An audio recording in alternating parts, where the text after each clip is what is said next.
Hello, everyone. How's everybody doing? I hope you're all doing well.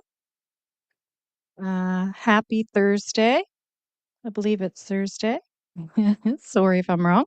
Let me know if you can all hear me okay, because we had such a crap show, my last live. And when I went back on the replay, I had no idea that you guys could not hear me. I think it ended up being like over 6 minutes. I had no idea it was that long. And that whole time I was talking about Lily and Jack because it was the 10th month, March 2nd, that they had been missing 10 months. And so for that 6 minutes, I was talking about Lily and Jack. And I didn't realize that nobody heard that until I went back and listened. Um, so, so it ended up looking like I didn't talk about Lily and Jack at all, pretty much in that live. And I apologize for that. And I had also explained that what had happened was when I went to go live, all of a sudden I lost camera and mic. Mic. And so I had text in the chat, um, having some technical difficulties. I'll be right there. And I had to reboot and everything. And I had thought everything was set back up and you guys could hear me, and apparently it wasn't. So sorry for that. I talked about Lily's birthday coming up. Yeah, so that was disappointing to go back and look and realize, oh my gosh, they didn't hear any of that. So my apologies on that. So I'm glad to know you guys can hear me today. uh,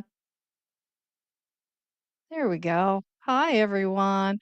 Yeah, so I hope you're all doing well. Thanks for joining. Thanks for joining the live. Um, let's go up to the top, see who's all here. Little Black Bear, thank you for being here. Cheryl, Daphne, thank you. Daphne, yeah, keep going down. Betty, thank you, Betty. Betty Knight. Shenanigans, thank you.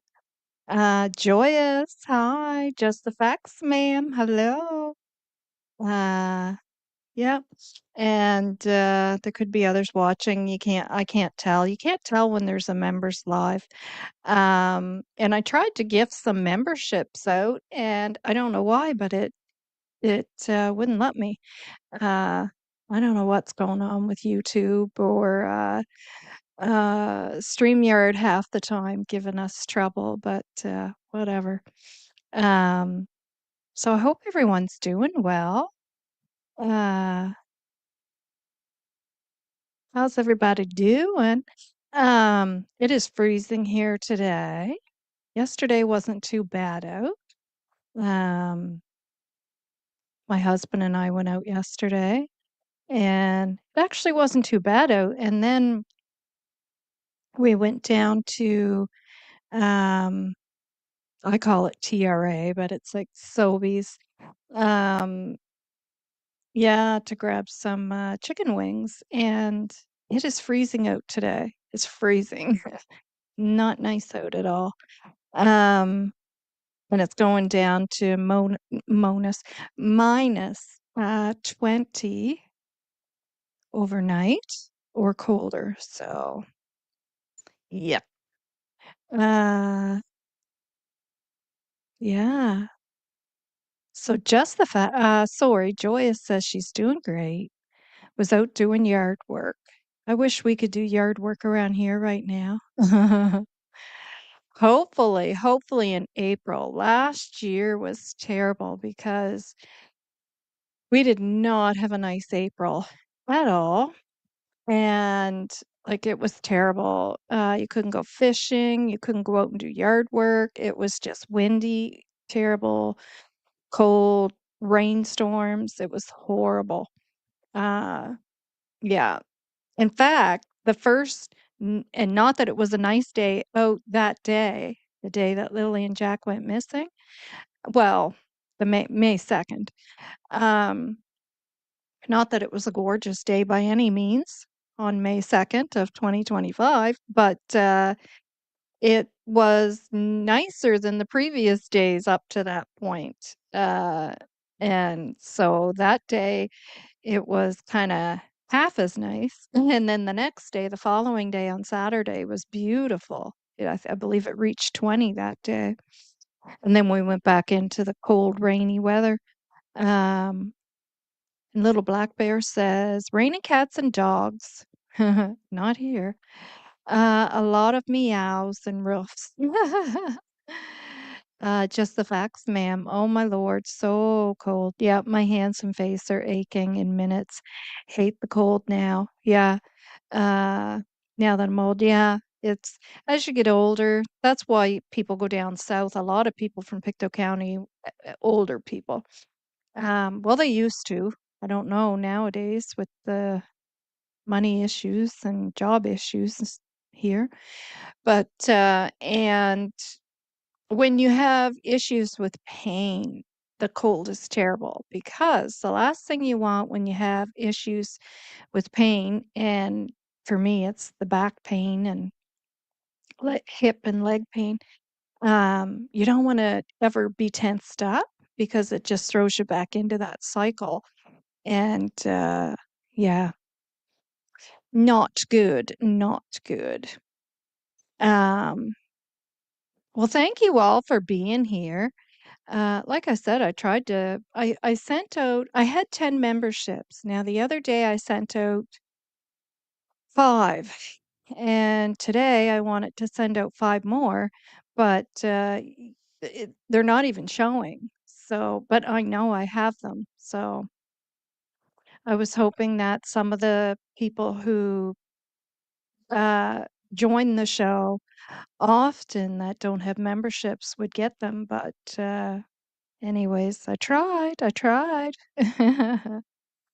Uh, yeah. So, so what's the first thing you guys want to do? Do you want to um listen to I said that I would save I'm going to do something I've never done before. And it's listen to a couple of those tapes of Janie's.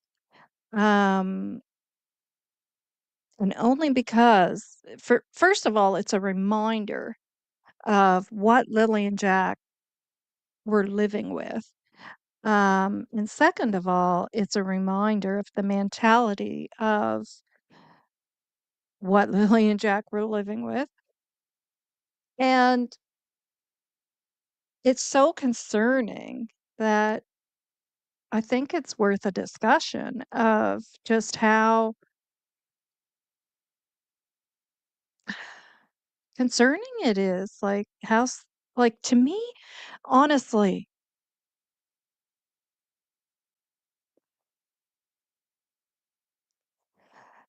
oh, the Lansdowne clan, I don't know what else to call them. I find them to be very scary. Like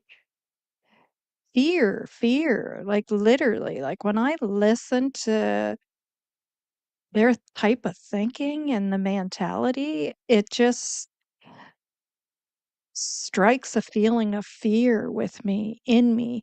Um, can you give memberships on a membership only? Joyous, I never thought of that. Maybe that's the issue. I thought I did before, though. But that might be what it is. I never thought of that. Hmm, good thinking. Um,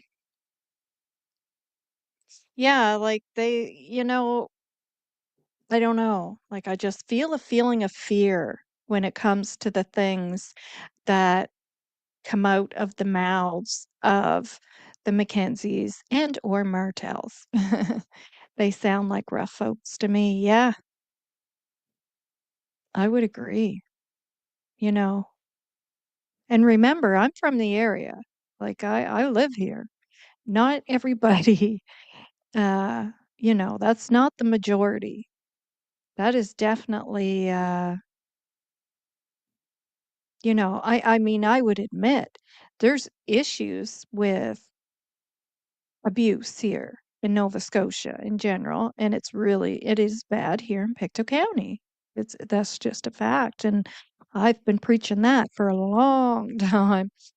Um, and even harassment and bullying in the workplace and it stuff like that lives long here in Pictou County.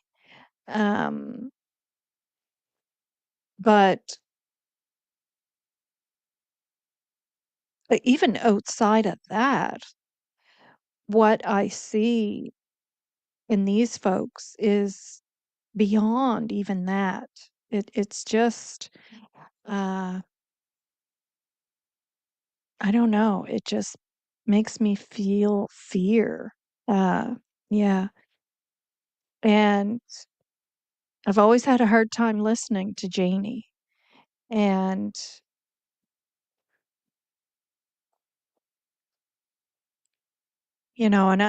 part of it is probably, I mean, of course, because we know that obviously that's what Lily and Jack were amongst, right? And outside of that, because you're listening to the cycle, right? Because you have her siblings, you have Daniel, you have, I don't, kind of Earl a little bit. So you can see the cycle and, where things stem from with uh, Daniel, where it all stems from. And because you're looking at the generation before him. And it's just, I don't know, ugh, find it triggering. I do find it triggering. Um, yeah, I'm going to go back up here a little bit. Lori, thank you for being here. Christina, hi, thanks for being here.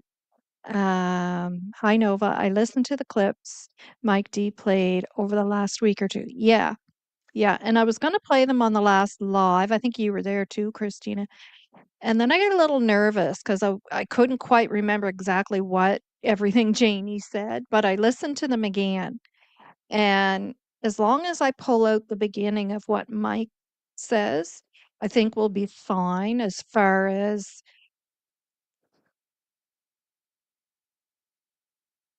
we don't want to connect this to anything else that's going on right now, if you guys are getting my drift. Um, because there is a protection, there is a ban. So we want to be careful with that. So we're not going to talk about any of that. We're just going to focus on what Janie is saying, and how distorted it is, how uh, demented it is, um, delusional. It's like, and I've said this way back as soon as I started cluing into what was going on here. Delusional thinking. It's delusional. It's like their thinking is from another world. It's not of the world, that you and I, where our thinking comes from. It's like from the make-believe world of delusion.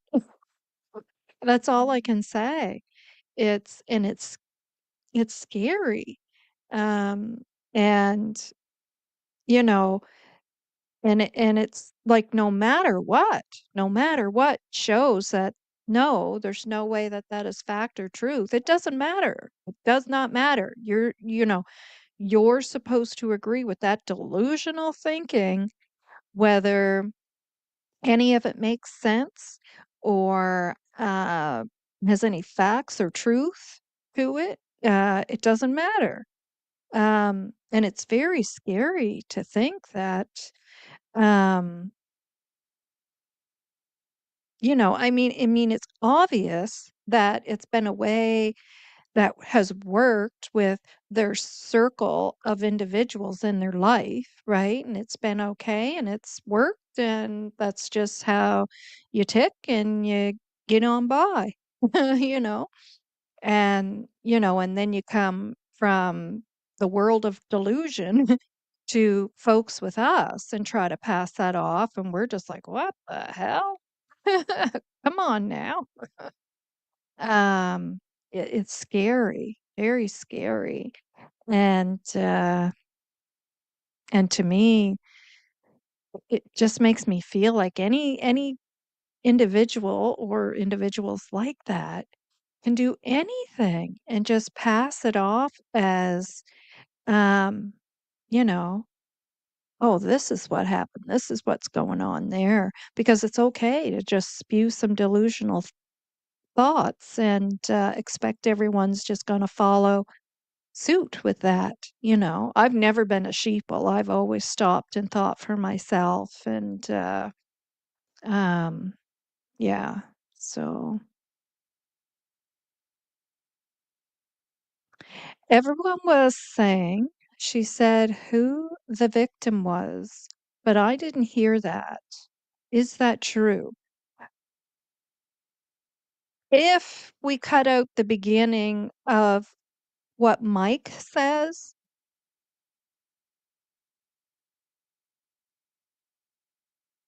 Janie doesn't say, but we're better off just, it's so hard. It's hard when you followed the story from not the story. I hate calling it a story because a story isn't a book, right? Although some of them are true.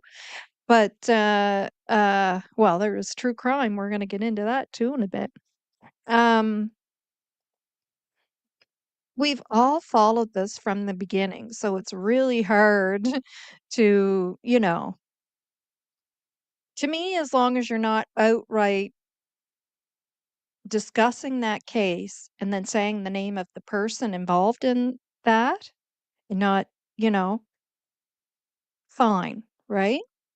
Or if somebody is talking about somebody and they're not totally stating what they're referencing to, right? Because you wouldn't be able to connect the dots. That's fine. So I guess the best way to put it is if anybody new come into this chat right now and has never heard this case before, what I'm going to play of Mike Dammann from Mike Dammann, they would never connect the dots. They wouldn't know what the heck, you know.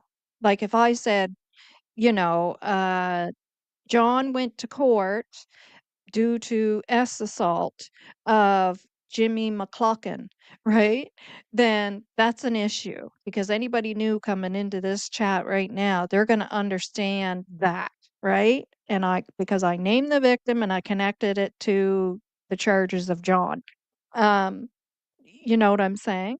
So without that information, nobody would know who's being discussed and what I'm going to play. Now, because we have followed the case, yes, we can presume and assume, right? Um, you know, so I hope that is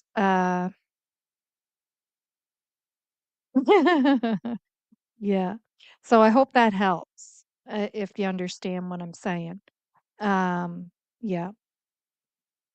I think Janie is in denial, um, in my opinion. She did not cause the disappearance, but has guilty knowledge. Yeah, and I don't know if you watched Christina. I actually did a video about denial, and as Janie, Janie is the topic, and it had to do with, Mike's tapes. I didn't play it, but I just pulled some things from it that she had stated, she had talked about, and um, yeah, they. I talked about the two different types of denial. When you're intentionally denying something to lie, right? And or you're literally your brain is trying your mind is trying to protect you, and your body will do that, right? Our bodies will do what they need to do to protect us. Little bear, you said something, did I miss it? I know I seen it there, something about Digby. Where did it go?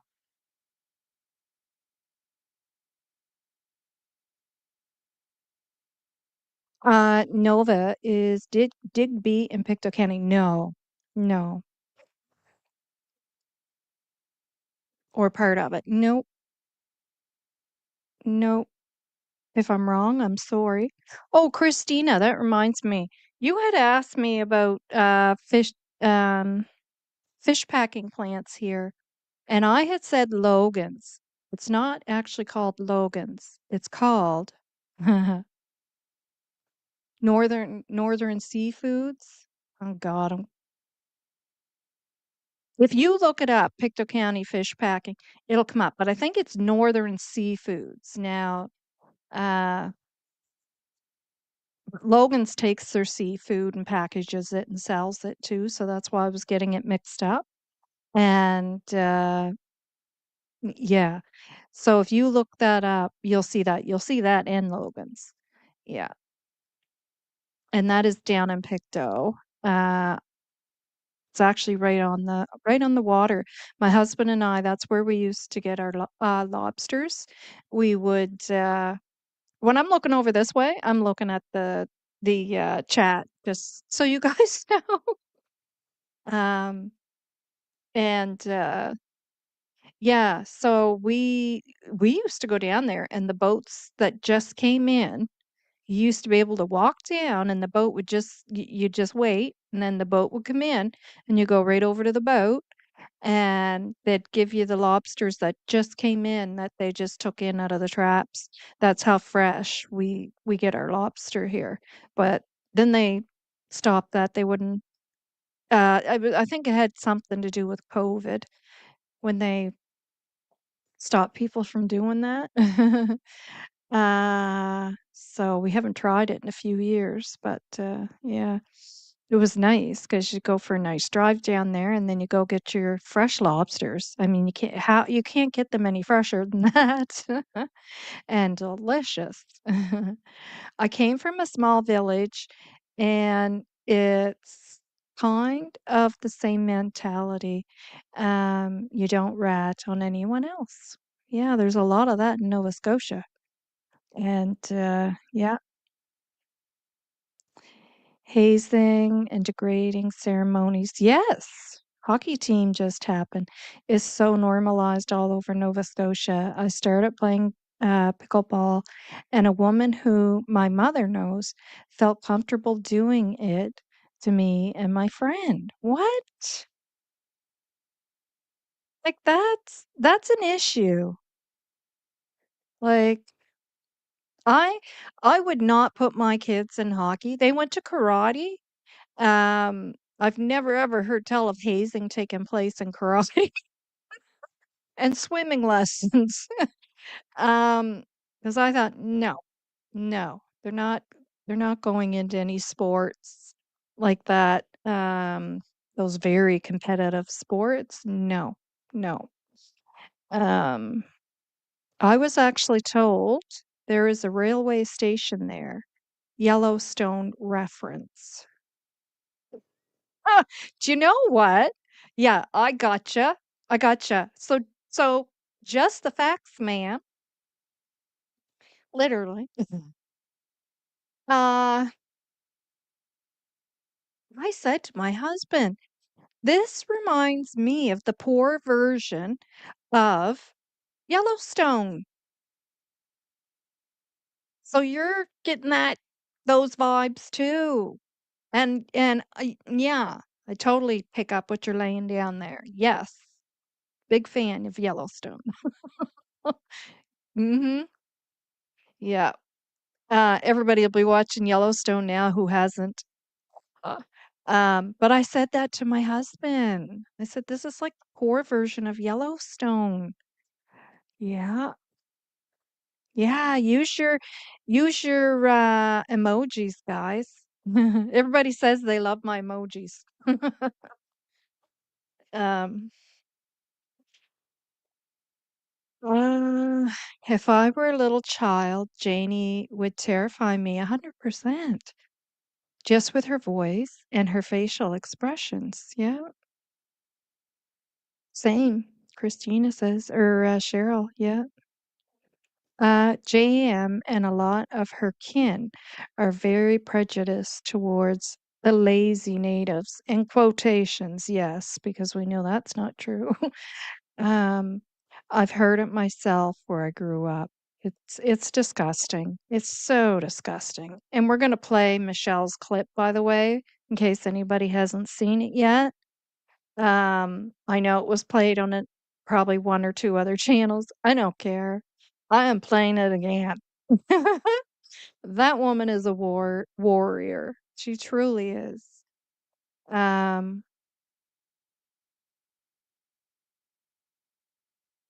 yeah. Root Strength. Hi, thanks for being here. Always a pleasure. What a beautiful voice to keep me company. I'm on my way home to Halifax. Will drive safe, please. um, yeah.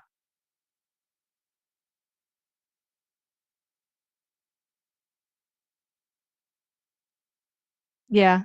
It is crazy. Yep.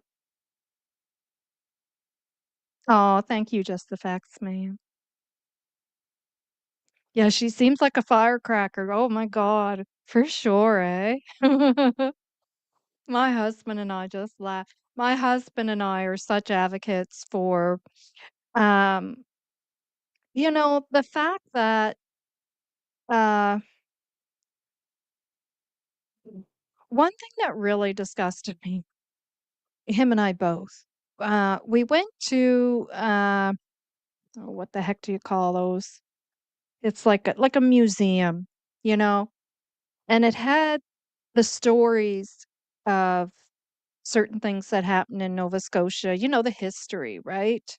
And so you started at the start of the line and then you went down and it was like these big pictures and you'd read it and it was telling the story leading up um till you get to the end. And then at the end, the very last poster, it was they're big pictures with this part of the story on it, was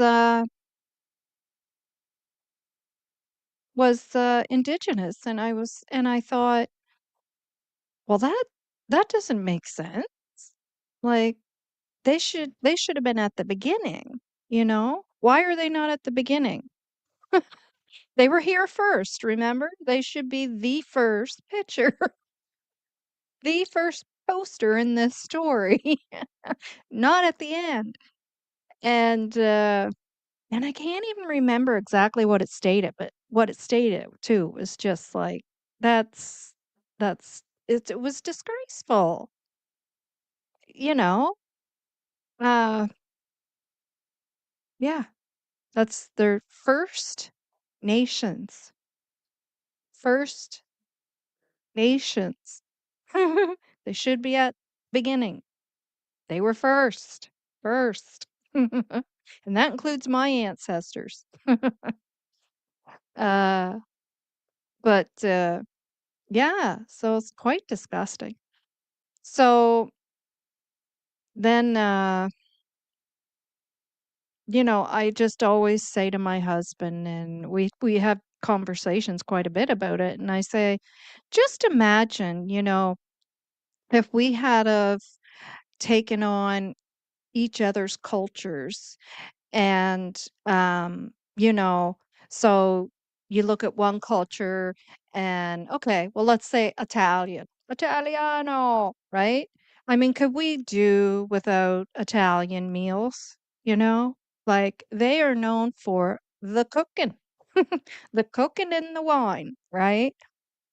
Um, and other things, but you know, if we embraced cultures and what different cultures can add, right? Or do add, but we need to accept it. Can you imagine what we would have learned from the First Nations individuals? I mean, can you imagine? Like, medicine, uh, your their spiritual ways, right?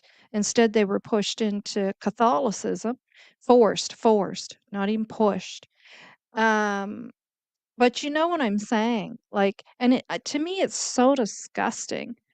And then I look at not to mention those who pretty much have lost their ancestry. I mean, you lose it because mine goes 3 generations back, but that that was taken away from the First Nations. Um, so, and I hope I'm making sense. So, it's all this stuff that kind of comes to you. So I watch a lot of indigenous documentaries and things like that. And I was watching this documentary and this First Nations lady was speaking about um, her indigenous heritage and her ancestry and great great great grandparents. And I was thinking that is so interesting, right? Like she has the ability to be able to sit there and talk about 3 generations back and how those ancestors of hers um instilled in them what they still carry with them today and pass along to their generations. And but me, I lost that, right? Because um of what took place generations ago. And First Nations, indigenous, not of all sorts, uh, were weeded out, and it's all very disgusting. It's disgusting, what they did, and that's what they did. They weeded out um, the indigenous culture, is what they did. Um, but anyways, I get fired up about it, and but I'm no Michelle, I'll tell you that. But it's all disturbing. It's disturbing. So Little Black Bear says, I agree. And Charlie, heart. I hate to admit it, but my parents were racist. My father actually piled all of us kids into the car one night to go see a burning cross on the front lawn of an African American family. Can you imagine? No, no. But I remember growing up around stuff like that as well. Just disgusting. Um, yeah. I always thought the K in the of C were the KKK, of which my father was a Green Knight. Oh no. Yeah, terrible. It's such a sad commentary of our history. It is. It is. And it amazes me that, you know, our government and others, and we're not going to get into the whole political crap of it all because we like to stay away from that. But there is a political aspect to it. But it amazes me that some people, some view it as it being as simple as, just not using certain words and not being a part of, you know, uh, extreme groups like, KKK and crap like that, right? Like, because it's not just as simple as that, you know? When you're putting a part of a story at the end of a complete story instead of at the beginning where it was supposed to be, that's disgraceful. Anyways, in my opinion. Yeah. Oh my gosh, I bet. Yeah. Yeah, I remember certain things too in the town that I grew up in that were pretty disgusting. Yeah. Yeah. All right. So great discussion, guys. So where do we want to start? Do you want to start with the Janie tapes? And we'll listen to that first, or do you want to take a look at Michelle's video? I know a lot of you guys have seen it. Maybe some haven't. Uh, and we already had the discussion. You know what? Let's just bring that video up because we already had the discussion. And pretty much. And so we'll bring it up.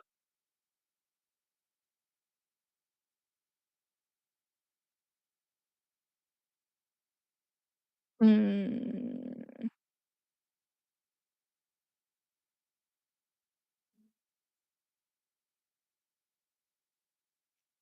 just give me 1 second.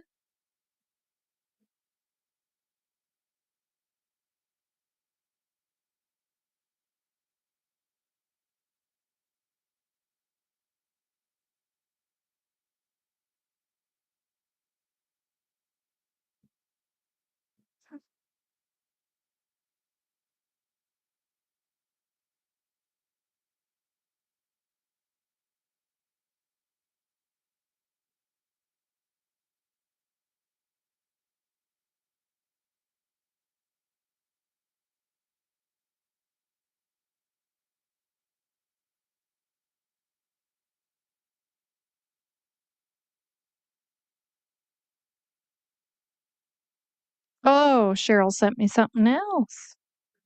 Cheryl, do you think that's okay to pull up to share? Because I can't exactly tell what it says, but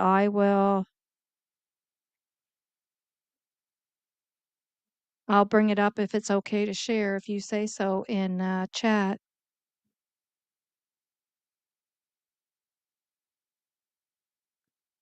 Oh, yes. And yes, Mr. Geddes will be giving a performance tonight, folks, just in case you weren't aware.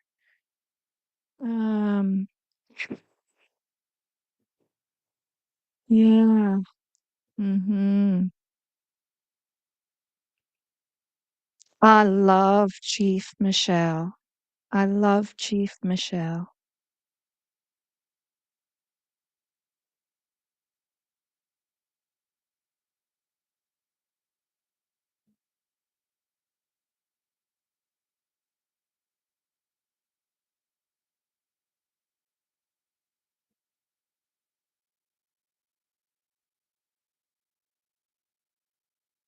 If you guys can't hear, okay, let me know and I will correct it for you guys. Should be able to see it now. Yeah. Wonder if I can make, I guess you don't really need it bigger.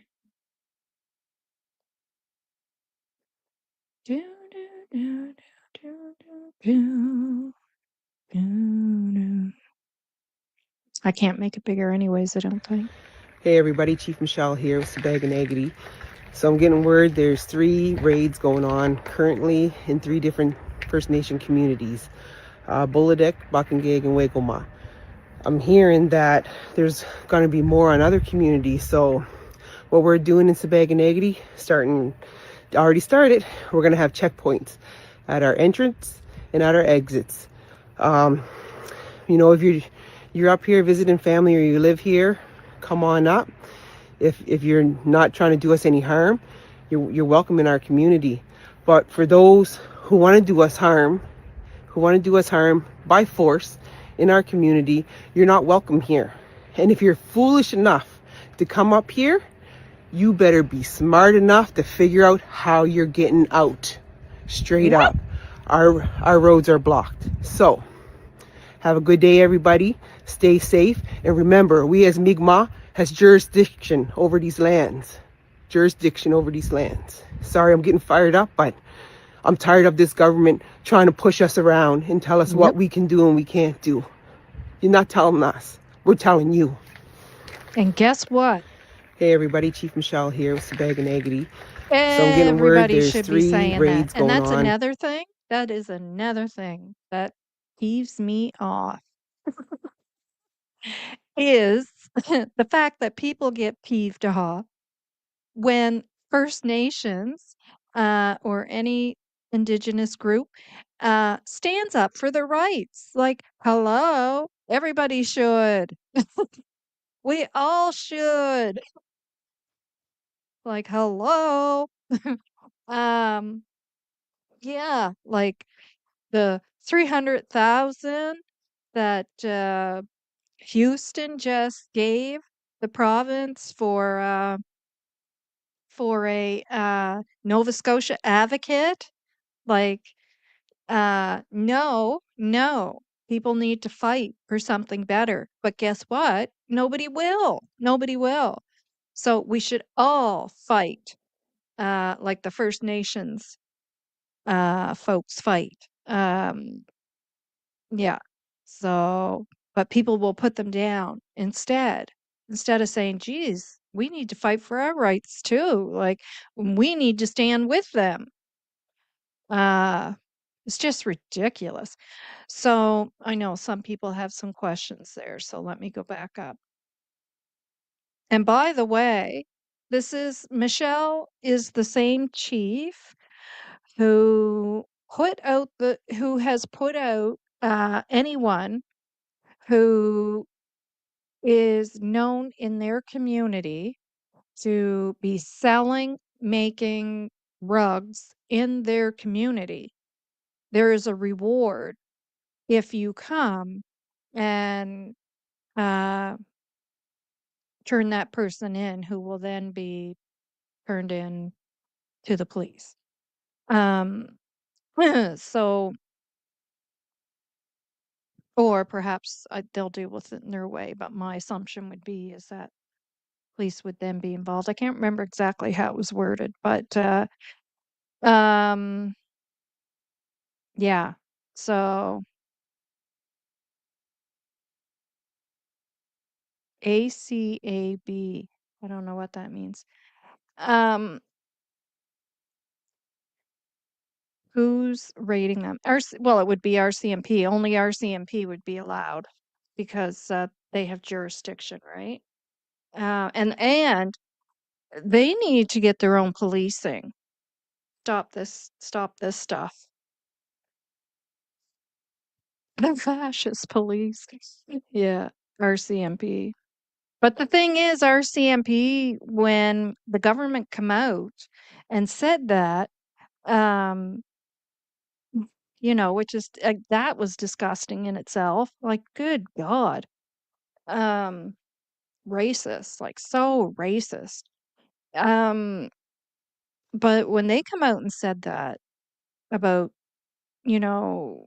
raiding these communities, um, RCMP then kind of just, what they put out, they just kind of brushed it off and were like, we'll be doing business as usual, right? So I took that as if there's a need for a raid, then there'll be a raid because obviously anybody anywhere could be selling inappropriate rugs in uh their as a cover, right? In their MJ shop, their cannabis shop, right? So you could have and that could be anybody. It doesn't matter what community, what color, what culture, what anything, right? That's going to happen. That's just how it works, right? So, could be a cannabis shop, but out in the back shop, they're selling Coca-Cola and mathematics, right? But to just go in and willy-nilly do raids in particular communities, um, that's an issue. So when our CMP said, "Hey, we know what we're doing, business as usual," I took that as, well, yeah, if there's a need and they have a reason to believe somebody's selling Coca-Cola or uh, mathematics out in the back shop, well, yeah, they're going to raid them, right? Um, but it doesn't seem that that's what's going on here.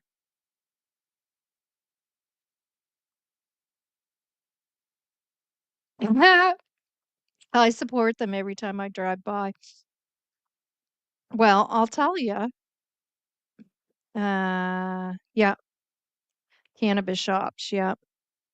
Yeah. And Lori says, I love Michelle, strong woman. Yes, absolutely. Not only is she a voice for First Nations, she is for women as well.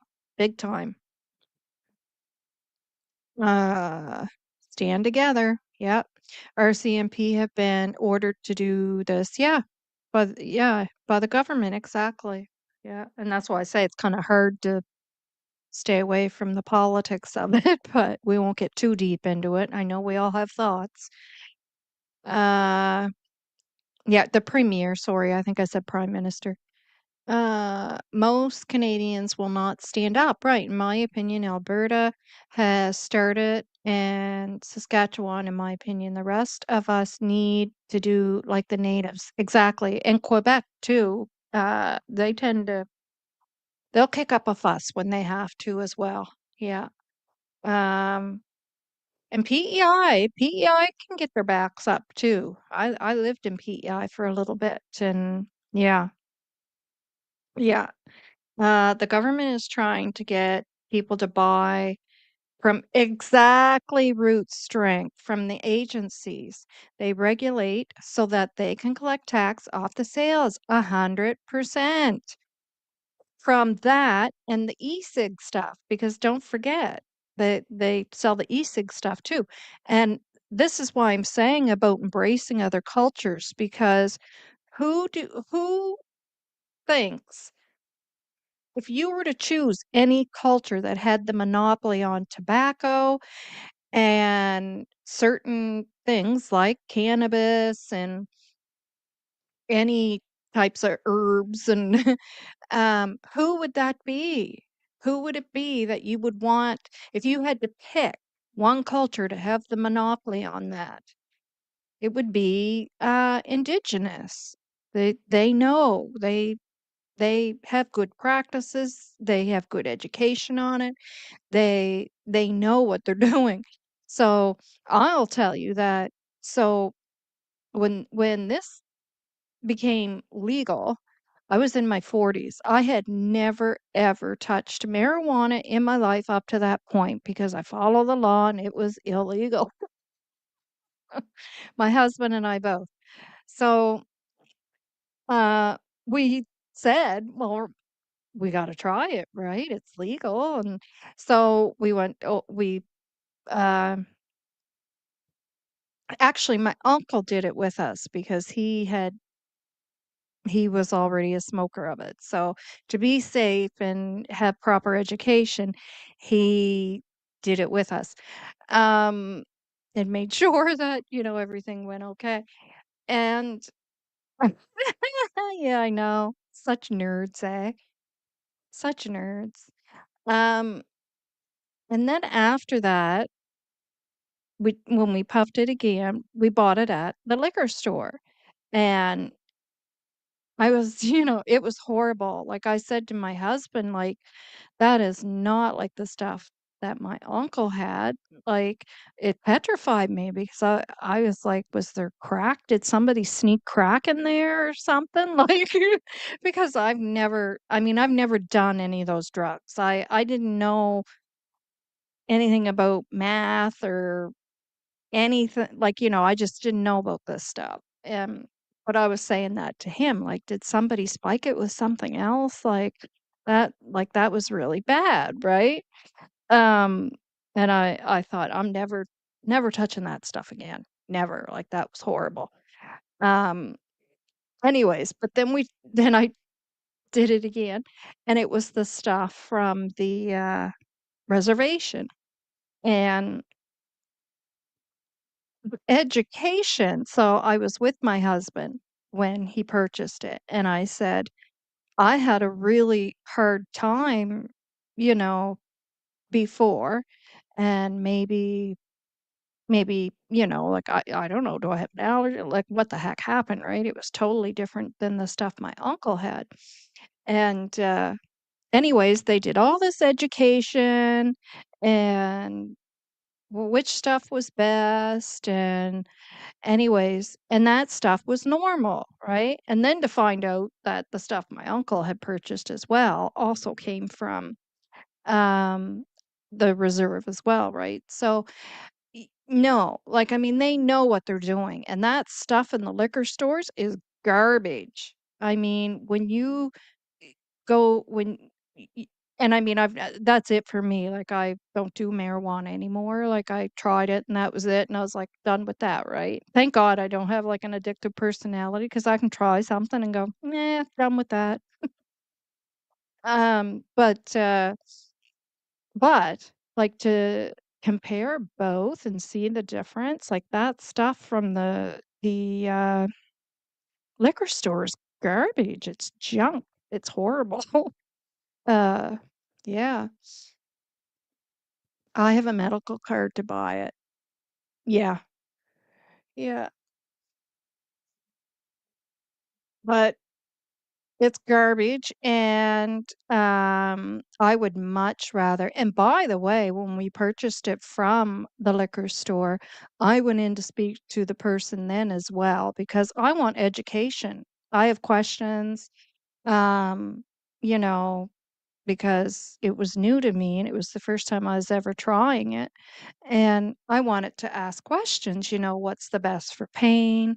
Um, what stuff is strong, what stuff isn't. I don't want anything. Well, they didn't know anything. I knew absolutely nothing. They could not answer my questions. So I'm sorry, but the indigenous, uh, specifically First Nations here in Nova Scotia, should have the monopoly on tobacco and on the e-cigs and on uh, cannabis. Cannabis, tobacco, and e-cigs.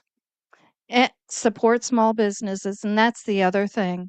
I mean, when we go down to the reserve here for the e-cig stuff, um, I mean, they're doing so well. They're doing so well at the reserve here, and I just love seeing it. I'm so happy that they're able to run these businesses and um and they're doing well and they're happy and um some of them have little restaurants set up as well, like really nice place, really, really, really nice place.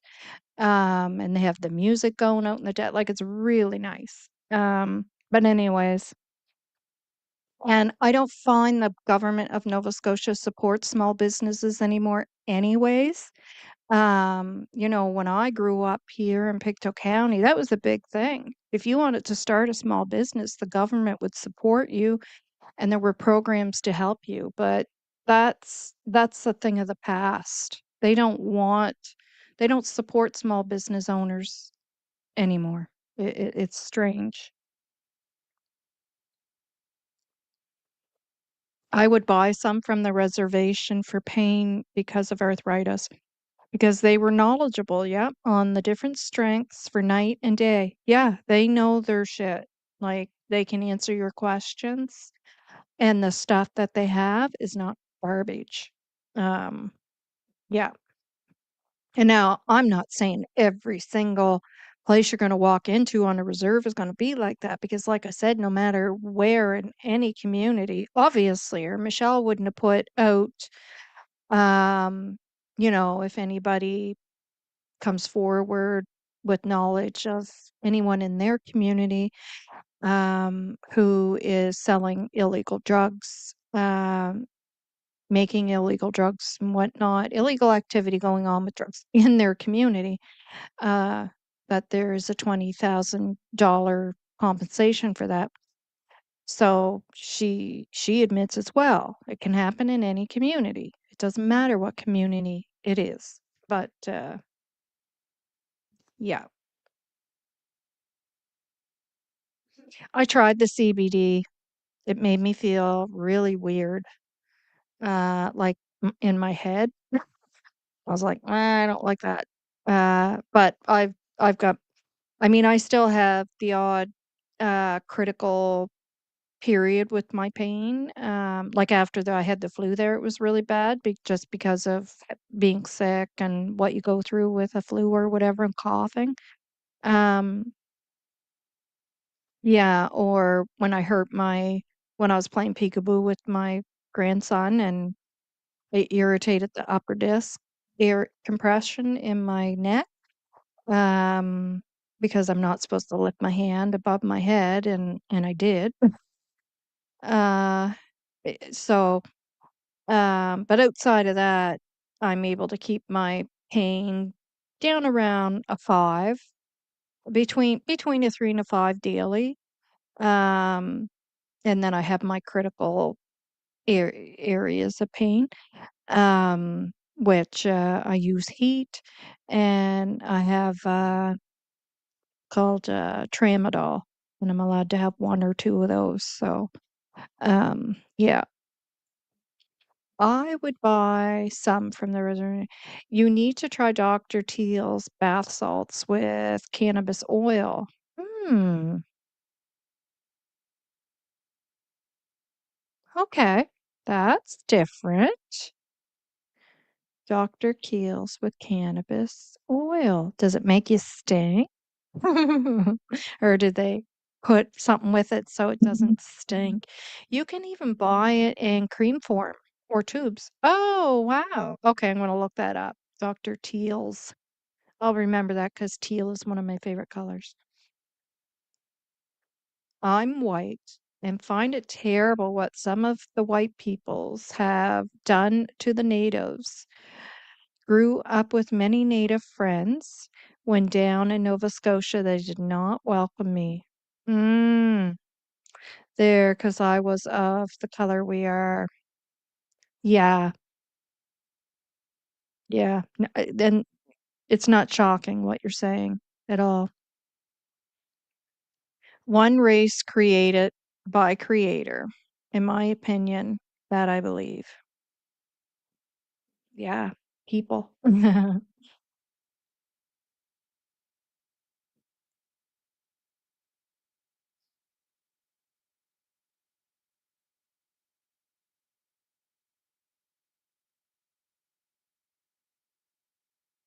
Yeah. Anywho, shall we move on to from we're gonna go from a strong warrior of a woman to Janie, which honestly, Janie's probably if she if she was what she thinks she is, and if you listen to Mike's tapes, you know what I mean. She probably could be a warrior too, but oh, wait a minute. Oh, thanks, Cheryl. Let's go to see what Cheryl sent me as well. Um,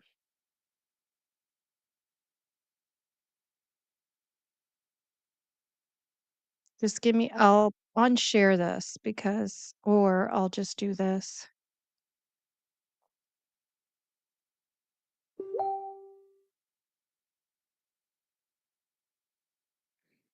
I'll pull that up while I get it ready and you guys won't see what I'm doing.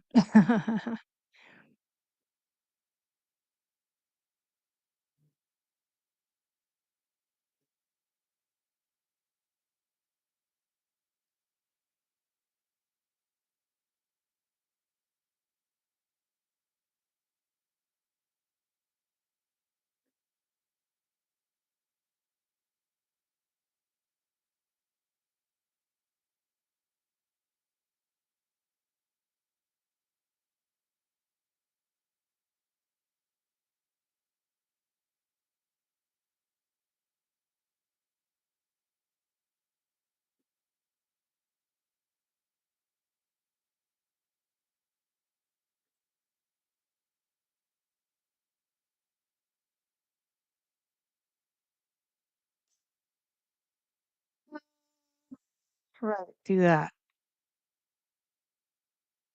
I'm trying to get it so you don't see all my stuff. No, that's not what I wanna do.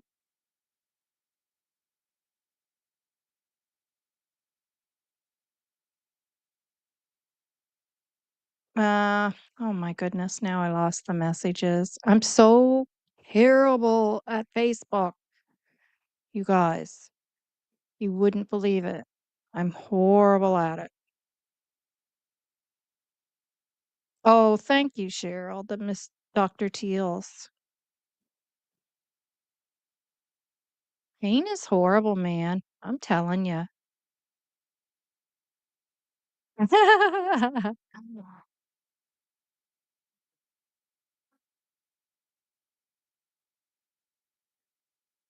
Okay, well, how about I just read it because um uh I can't get it without showing other people on my post or on my Facebook. So I'm going to read it. So this is from Pictou Landing First Nations. So this is First Nation, sorry. I always say it with an S. This is where my husband and I go. Well, he goes, I go for the drive with him. Um, it's a beautiful drive. Um, and they sell cannabis there and they sell the e-cig products. Uh, yeah. Enforcement, March 5th, 2026. Enforcement, enforcement and compliance in Pictou Landing First Nation. We want to make it clear to the public, the province and law enforcement that compliance and enforcement activities cannot simply take place within Pictou Landing First Nation without proper collaboration and engagement with our community. The enforcement of provincial cannabis laws on reserve raises serious concerns and risks undermining the honor of the Crown, while disregarding the legal and historical agreements that define the relationship between the Mi'kmaq Nation and the Government of Canada. Once again, the province has failed to appropriately engage with the Mi'kmaq. Meaningful consultation with our First Nation is not optional. It is a responsibility that must be upheld when decisions and actions impact our communities, our lands, and our people. I agree. Pictou Landing First Nation holds inherent rights and governance that must be respected. Any enforcement actions carried out without prior dialogue, coordination, and recognition of our jurisdiction raise serious concerns for our community. When police proceed with compliance and enforcement measures within our territory without that engagement, it risks infringing upon our rights and disregarding the nation to nation relationship that should exist between the province and the Mi'kmaq. To ensure the province is fully aware of our concerns, this statement will also be shared directly with relevant provincial representatives so they are informed directly rather than learning of these concerns solely through media coverage. Our community remains open to respectful dialogue and collaboration. However, continued actions taken without meaningful engagement leave us with limited options. If this pattern continues, pursuing legal avenues may become necessary to ensure that our rights, governance, and jurisdiction are respected. Hmm. Chief Young and Counsel. Very well said. Yep.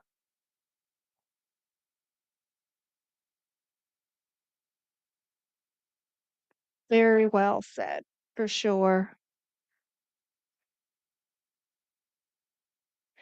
One race, yes, people. I've tried government regulated shops as well. I prefer the reservation. I'll try the cream, thank you. Yeah, I'm gonna check out the cream too and the salts. Okay, let's go over to Janie. I know some people are not from Nova Scotia and they're just like, what the heck? Uh, because they're interested in true crime or Lilly&Jack. Um, yeah, but but yeah.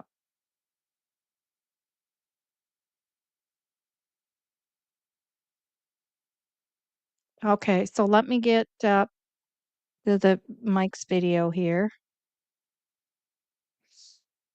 and then I just have to go to the timestamp to cut out the part that I don't want played. We're gonna listen to two of them. We're gonna listen to the other one. It's called The Same Script. Um, and I'm gonna keep the picture up of Lilly&Jack because I don't even want the title of this video to show. Yeah, so you'll see the picture of Lilly&Jack, and then I will play it. That's better to look at anyways.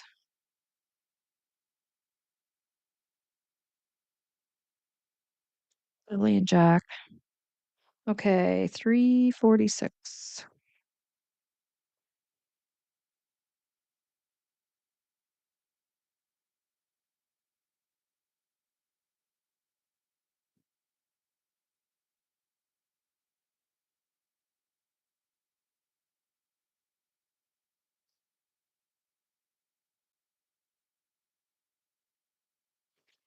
Now, the other thing is, guys, there's no way to do it without Mike talking.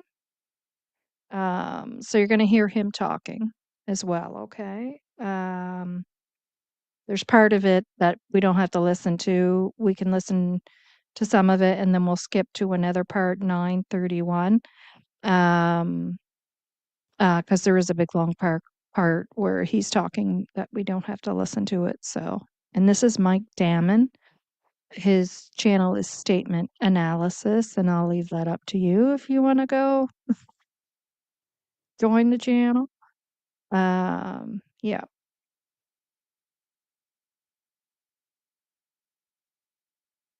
3:46.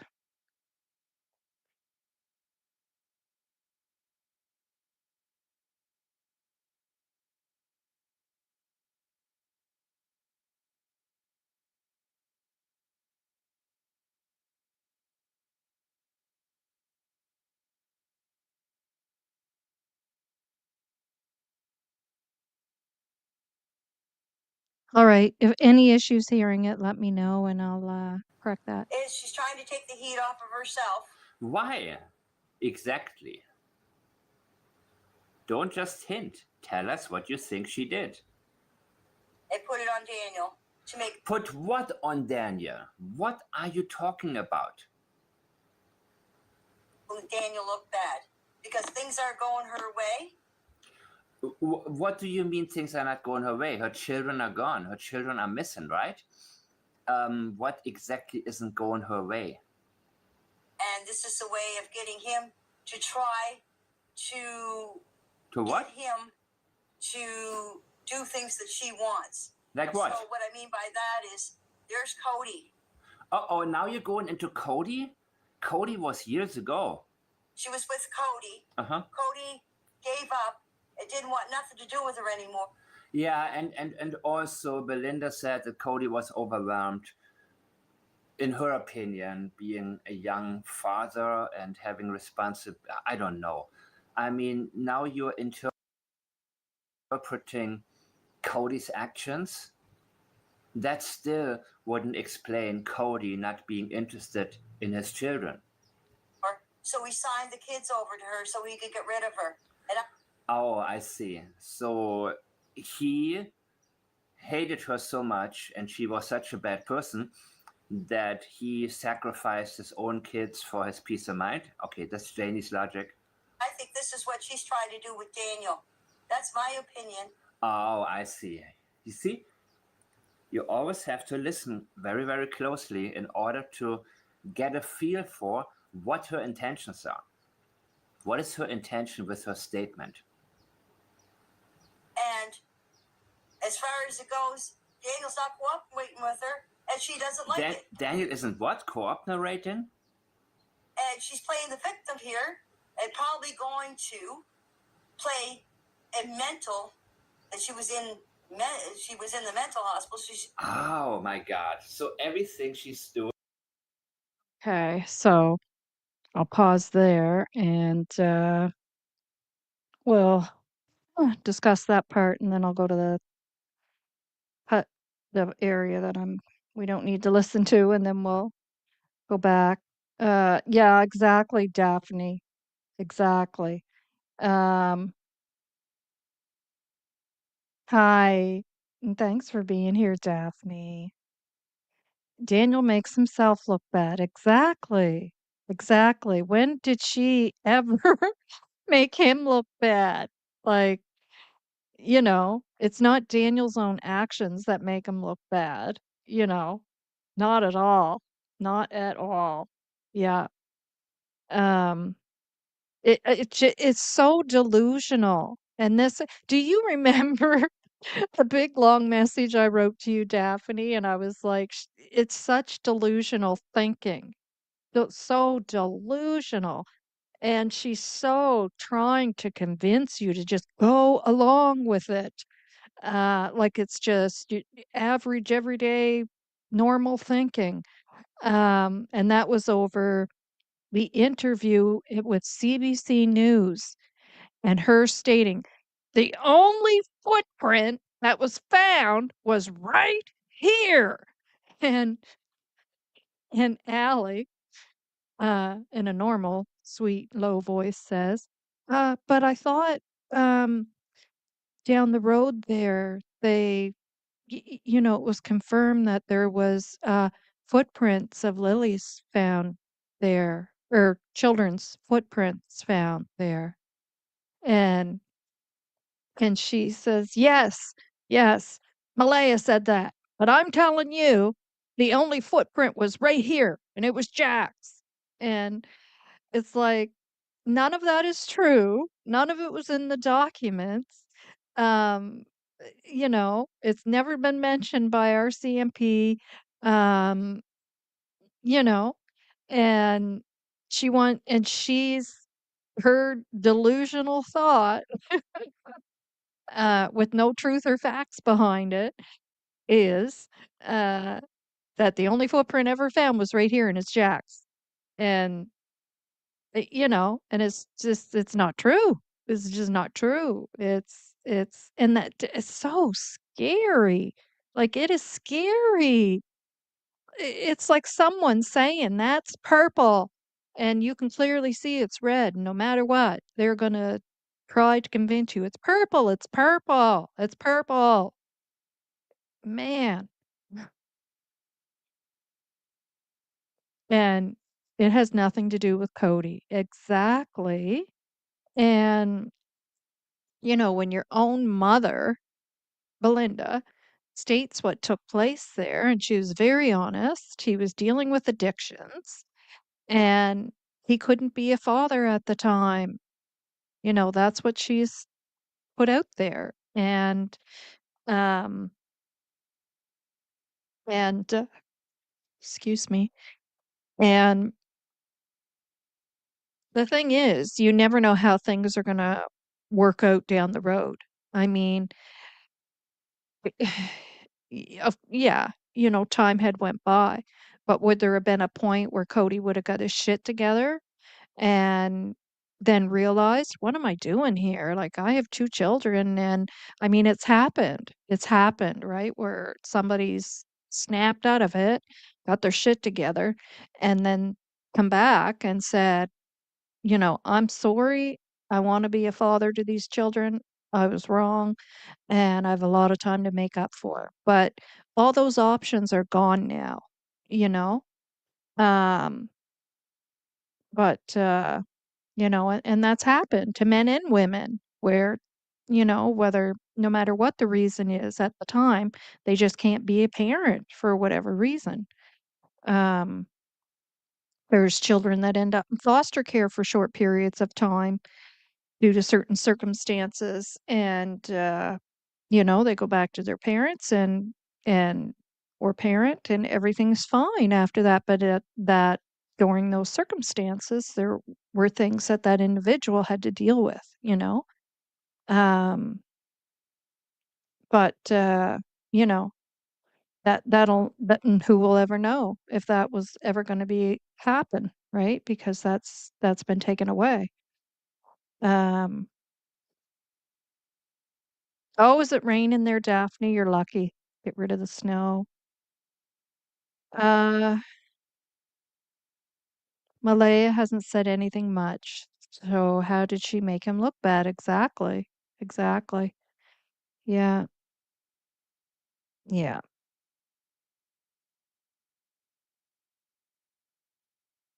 I thought the same thing. And like when she was going,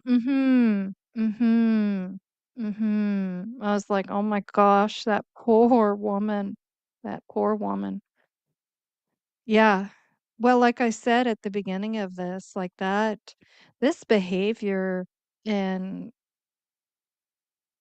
mentality and just such delusional thinking, to me, it gives me a feeling of fear. Like I feel fear. Um, yeah. Yeah, she comes off so aggressive. Um, and has lights. Light. Janie comes off so aggressive and has lights. Yeah, snow almost gone. Oh, you lucky bugger.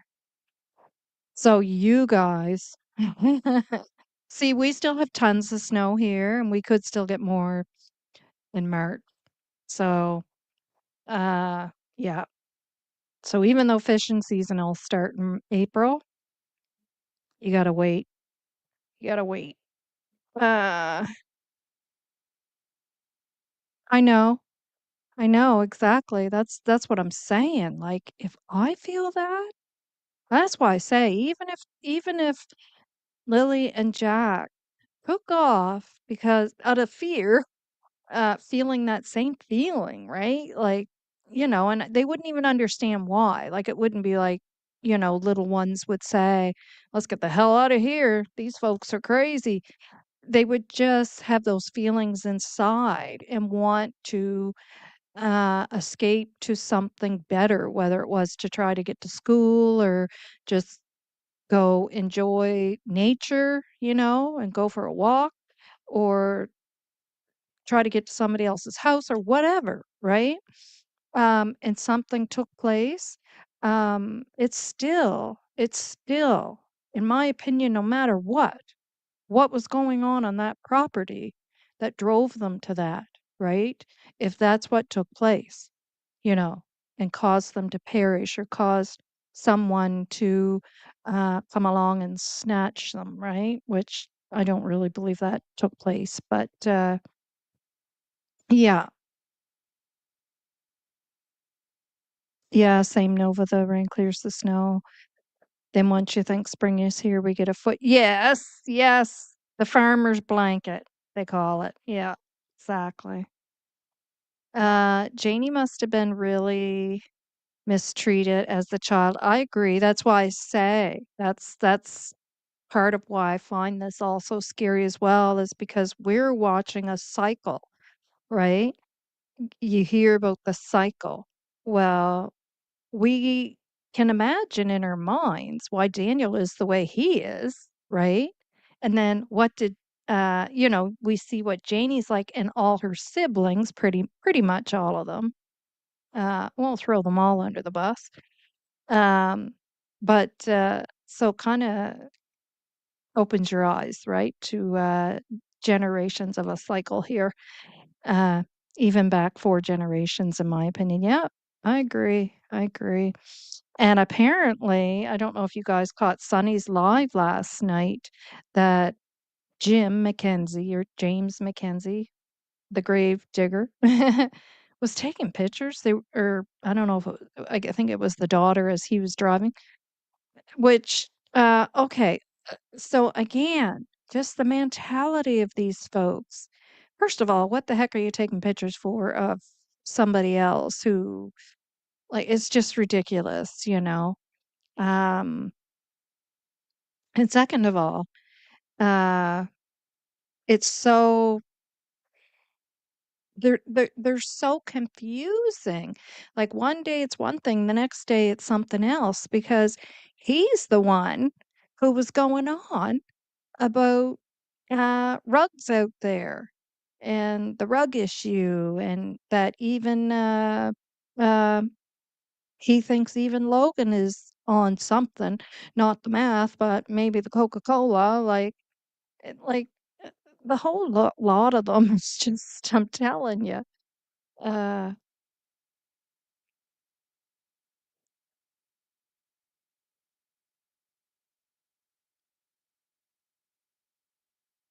just wait, I think I might have missed.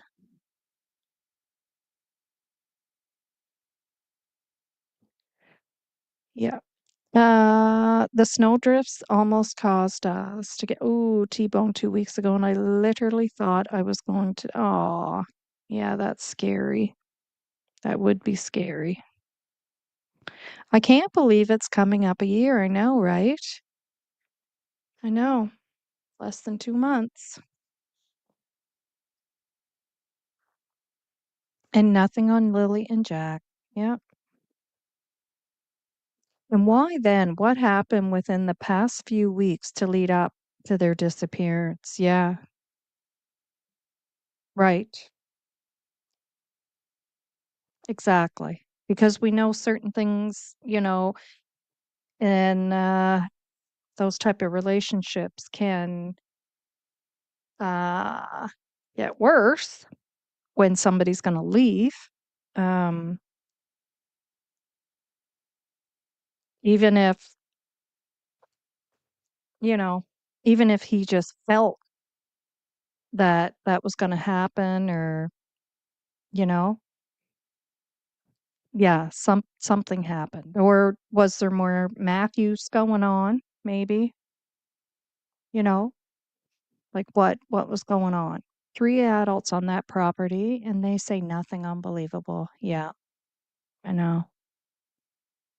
Well, we don't 100% know what Malay is saying. I always thought, and you guys can go back to my earlier videos, I always thought and hope that she was close with the RCMP on this. And we do know that they meet with her once a week. She does talk with them, so that's a definite. Um, Janie and Daniel at their wits' end, in my opinion. I agree, Daphne. Nothing to lose. So, yeah, they will do what they can to change the outcome. Exactly. And I mean, I was like, okay, why is she starting this up again now? Why is she coming out? But then you look at everything else going on, which we won't go there because of certain reasons, but you look at certain things going on and then you're kind of like, oh, okay, yeah, yeah, I get it. I get it, right? Um, Reminds me of the old moonshiners. Some just nasty. Yep, yep, I agree with you. Little black bear. Yeah. Oh yeah, Brad said he's been doing that for a while now. Yeah. Yeah. Yeah. Like Yeah, why don't you go help your addict relatives, maybe get them off the rugs? Help Daniel stay off the rugs instead of getting around taking pictures of people. Um, Maybe go talk with your sister and advise her that therapy would be in your best interest. Um, yeah, James McKenzie. Yep. Jim. Some people call him Jim, James. And he's got another nickname. He's got a nickname. I can't remember it, but it's a weird nickname. Uh, Kaz, maybe. Kaz, something like that. Um, yeah, yeah. Your sister said she has nobody to talk to, Jim. You might want to go sit and talk with her and encourage her to call those free numbers that I gave on the live that we had discussing denial. It's free mental health services. Look at Novah's Inquest Facebook. Yeah. Lilly&Jack, Lilly&Jack. Yes, James Mackenzie is another one of brothers. Yep. There's a slew of them. James, Ron, Wayne, Muriel. Who am I missing? James, Ron, Wayne, Harvey, James, Ron, Wayne, Harvey. I know there's another one. I just know there is. Alvin, thank you, just the facts, man. You got it. Yeah, so many Mackenzies. Alvin, yep, yep, yeah. So Harvey and Alvin too. Yeah, five boys, and there could be more. Who the heck knows? Those are the ones that we know of. It would be funny if he kept driving by my house. Oh, I would be fumed. Did I get that out of that? I just started saying whatever I wanted. I would be fuming if he kept driving by my house. Yeah, like Brad has a wife and kids. Yep, that's ridiculous. He's doing that. Absolutely. Absolutely. Yep, Harvey, Alvin, James, Ron, Muriel. Exactly. Wayne plus Janie. Right on. You got her. You got it. You got it. You got it. All right, let's listen to the second part of this. And I know, like, this is the first time I've ever played anything of Janie's because I get so revved up. I find her so triggering. And, ugh, anyways. But I thought, you know what? As a reminder of what poor Lily and Jack lived with. And this is just Janie. Like we know Daniel's got that. Thanks for being here, Daphne. Lots of love, lots of positive vibes. Um, you know, and oh, I can't imagine. I cannot imagine. All right, I just gotta find the other timestamp here, guys.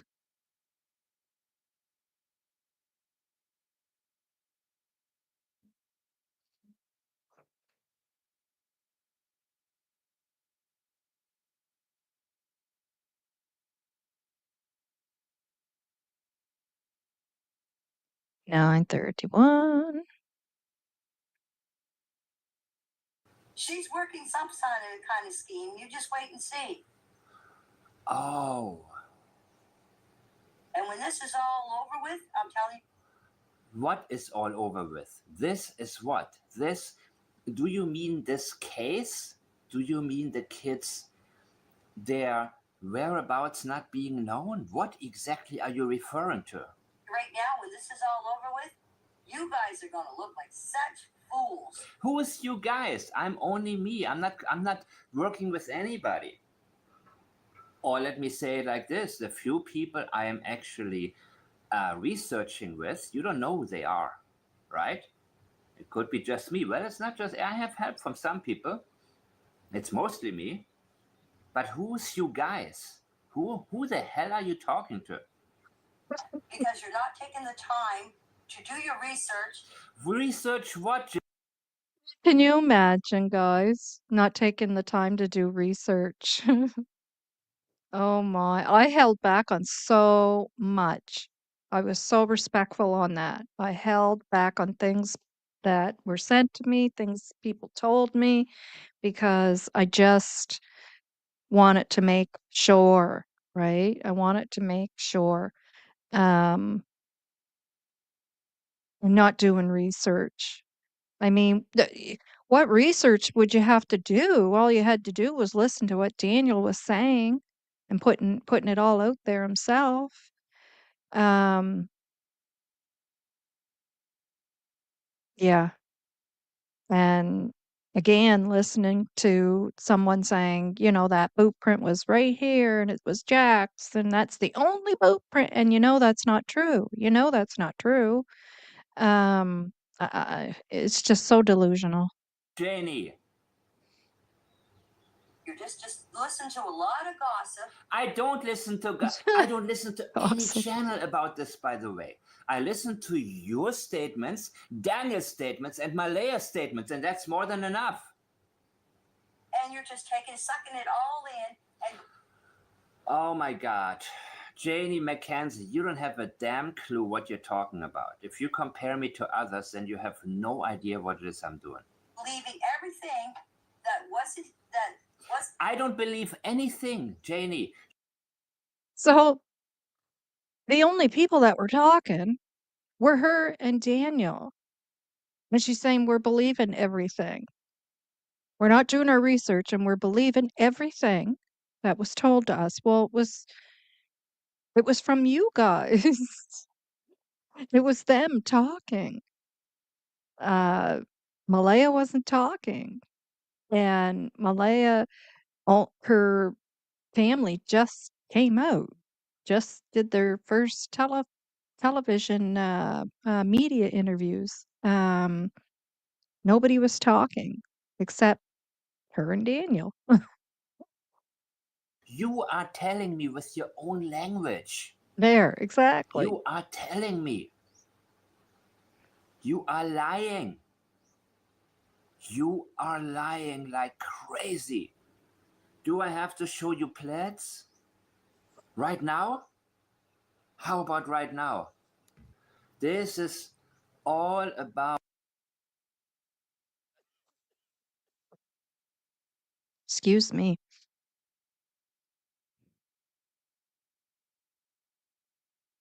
That went down the wrong way. Oh my God. Oh, little bear, thank you. Thank you, thank you. So nice. Thank you. And I have a new thank you song.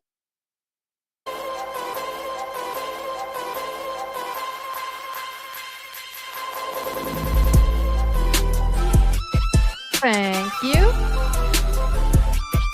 Thank you. Thank you so much.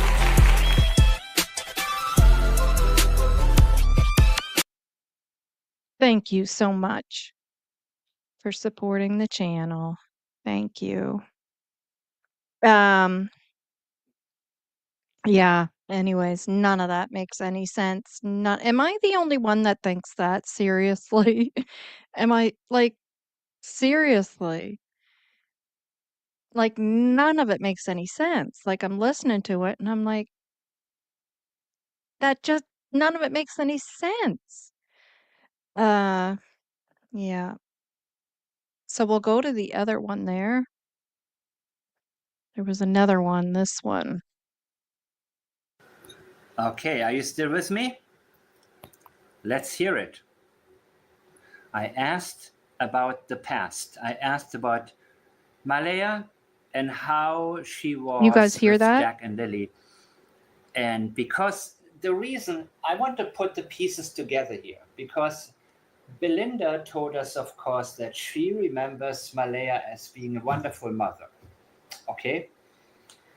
And I think it's pretty much agreed on that this has Can you guys hear that changed. okay? Okay. Now, I want to know, how has this changed? And ain't I good at multitasking, people? This is not a live interview, but it's really similar. It feels like one, which I absolutely love. Let's hear what she has to say. She stopped caring for Jack and Lily when Meadow was born. Everything was Meadow, Meadow, Meadow, Meadow, Meadow. Okay. That's all she cared about was Meadow. So you and Logan are saying the same thing, right? So did you guys talk about what are we going to say to people about Malaya? So, and that's another thing I wanted to touch on. So, excuse me. So in the last recording, she had said she wants to put this all on Daniel. Now, does anybody remember when the reporter who did the interview with Daniel and Daniel stated to the reporter, and that reporter had said, "That'll always stick with me," because it scared her that he had said it. He said that, "I'm afraid that Malaya's gonna try to put this all on me." And so if you didn't notice, in the last recording we just listened to, Janie stated that she's trying to put this all on Daniel. So she's saying the same thing, he's saying it. And now we have um, her repeating exactly what Logan had stated as well. It's just strange. It's very similar. After Meadow was born, when she had to go for groceries, she left the kids with Daniel to look after. Or if she took the kids with her, Daniel had to go with her because she. Now imagine. So you have uh, two preschoolers, and then up to 4 and 6 years old, and a new baby. And, it just, again, stuff like that scares me because I'm thinking that's normal. It's normal for a mother to say, "Hey, I'll go in town with the baby and grab a few things. Can you keep an eye on the two older ones?" To expect a mom to be able to handle 3 children, it's not easy, right? I mean, when a mother has to do that because she has no help for whatever reason, it's difficult. It's not an easy task, right? Because, of course, preschoolers and young school age children at 4 and 6, they're going to do what kids do, right? Kids are kids. That's just how it is, right? So, of course, um, to not even put anybody in those circumstances and to de-escalate the whole situation, if two of you are available and there, one, you break it up, right? You break those tasks up. So mom takes the baby, the two older ones stay home, or vice versa, whatever, right? uh, that is normal. But it's like any normal thing that a parent or individual would do, it's being used to, um, you know, bash Malaya as a mother. Again, I'm not saying that Malaya hasn't done anything wrong, or I've always said, right, there's accountability and culpability. Um, um, definitely accountability and of neglectfulness and culpability of what else we don't know, same as Daniel, but just saying that, uh, you know, whether she's talking about Malaya or she's talking about any mother, um, that just the mindset is very scary. The mindset is just like it just tells you how the mindset is. Excuse me. Um, oh, scroll back up here. What are you guys saying? Sure is. What's Daniel got anything on that he can't help? Exactly. Exactly. Yeah. Yeah. And that's the other thing, like, and if he want if he says, you know, "No, I'm not watching the kid," well, Lily and Jack or whatever, and then she says, "Okay, well, will you come in town with me?" Like, you're trying to de-escalate a situation, right? You're trying not to put kids in a situation where it's hard for them to, uh I mean, that's a typical thing with kids. They're excitable when they get in town. They see certain things. They want things. They get wound up. I had two boys, 11 months apart. Believe me, I remember it. Excuse me. And so I couldn't imagine a baby on top of that as well. But so, you know, none of that is abnormal, right? You try to not put the kids in that situation. It's the same as when the baby comes here. Well, I have to baby proof. I have to take pictures and put them in a certain spot. I'm not going to leave everything out so that then we can go around and get after him and say that this is an issue, right? He's a baby, right? He'll be 2 in a couple of months, but that's what kids that age do, right? So to avoid that situation and allow him to come here and enjoy his time without thinking that everything he does is not right, you put everything away and babyize the place, to avoid that.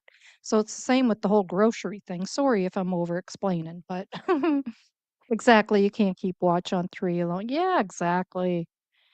Uh In my opinion, Janie seems she never like him. Yeah, oh, definitely. Or her children. Yep, yep, yep, yep. Daphne's that part. Yep. We got to think, why did Malaya want Janie and her family around Meadow? Yep, I've been saying that from the get-go. As soon as the stuff, Janie said she wouldn't let me babysit the baby once when she went to the hospital.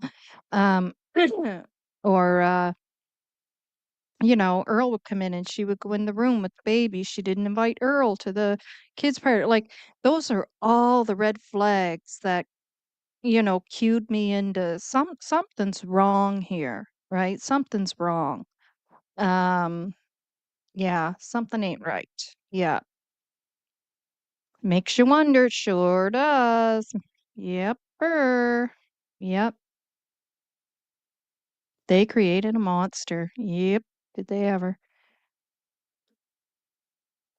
Also, they made up this entire story day one. Yep, about Malaya taking them and giving them to someone that they don't know who. Right. And they started on that. I remember Daphne figuring that out, going, she said, I have to figure this out. When did that start?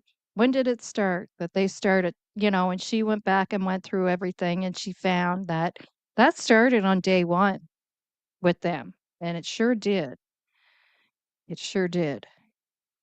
Um, yeah, about Malaya taking them and giving them to someone that they don't know who.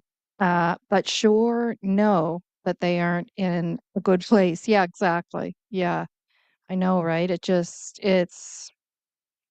Oh, like, and that's why I say, and obviously they're all like that because you have Jim saying certain things about the rugs and the whole rug issue and blah, blah, blah. But yet he's driving by with his daughter in the vehicle, taking pictures of Brad. Like, just strange. Uh, Interesting. Their tongues are telling on them. Exactly, their own tongues tell on them, right? And then Janie has the gall to say, "You guys don't listen. You don't listen. You listen to all the gossip." Well, what gossip? What gossip? Like, uh, who's listening to gossip? We're listening to you guys. You guys were the ones that were talking and talking and talking and talking, uh, trying to lead the investigation. Scripted. Yep. Yep. Yep. Either baby M was a buffer between her and Daniel and something she knew happened prior to Jack and Lily, and she didn't want that to happen to M. Yeah. Yep. Possibility. Yep. In our opinions. Yep. Al. Yes, it is Al. 100% Al. Al can't hide. The only time he was cognito is when we all thought his name was AI. AI Henry. Yep. And then they used Darren to brainstorm more ideas to add on. They did onto the lie. Exactly. Exactly. Exactly. Hi, Nani. Thanks for being here. Thanks for becoming a member, or thanks for being a member. Right, Nova. They're the source of the gossip, for heaven's sakes. Exactly. Yeah. Yeah. Anything that came my way that I didn't have um facts on yet. Uh, and it was a lot, believe me. It was a lot. My mailbox would be full every day. I did not put out there. And then Sunny ended up confirming it all on her channel. Thank goodness. Thank goodness. And Justin did a lot too, and Daphne. Um, but and that's right down to the information I just put out about the rug stuff. And because I didn't want, I wanted it to be about Lily and Jack and not turning it into some focusing on what could be pure gossip and untrue, right? But guess what? It was all true. Every bit of it was true. Every bit of it was true. Yeah, it's crazy. Janie and Daniel are the only ones talking. So they are the ones twisting the words like the hearing Malaya, shh, the kids, right? To woman, yeah, shh, kids. Then no, shh, I know. I have fun with that, shh. Then Daniel said, Lily, I know, right? Oh, I know. So, and everything is preemptive, right? So then the last thing we heard is Daniel told Lily to, right? When Lily never said anything, remember, right? Lily never said anything. Daniel told her to. And then I did my video on how can you tell her to shh if she didn't say anything? Like, oh, I'm telling you. So, it's not funny, two missing kids, not funny, not funny, right? But the ridiculousness of those two, like, you just can't help it. You can't help it, and you have to break it up with a little bit of laughter. Um, yeah, it's foolish.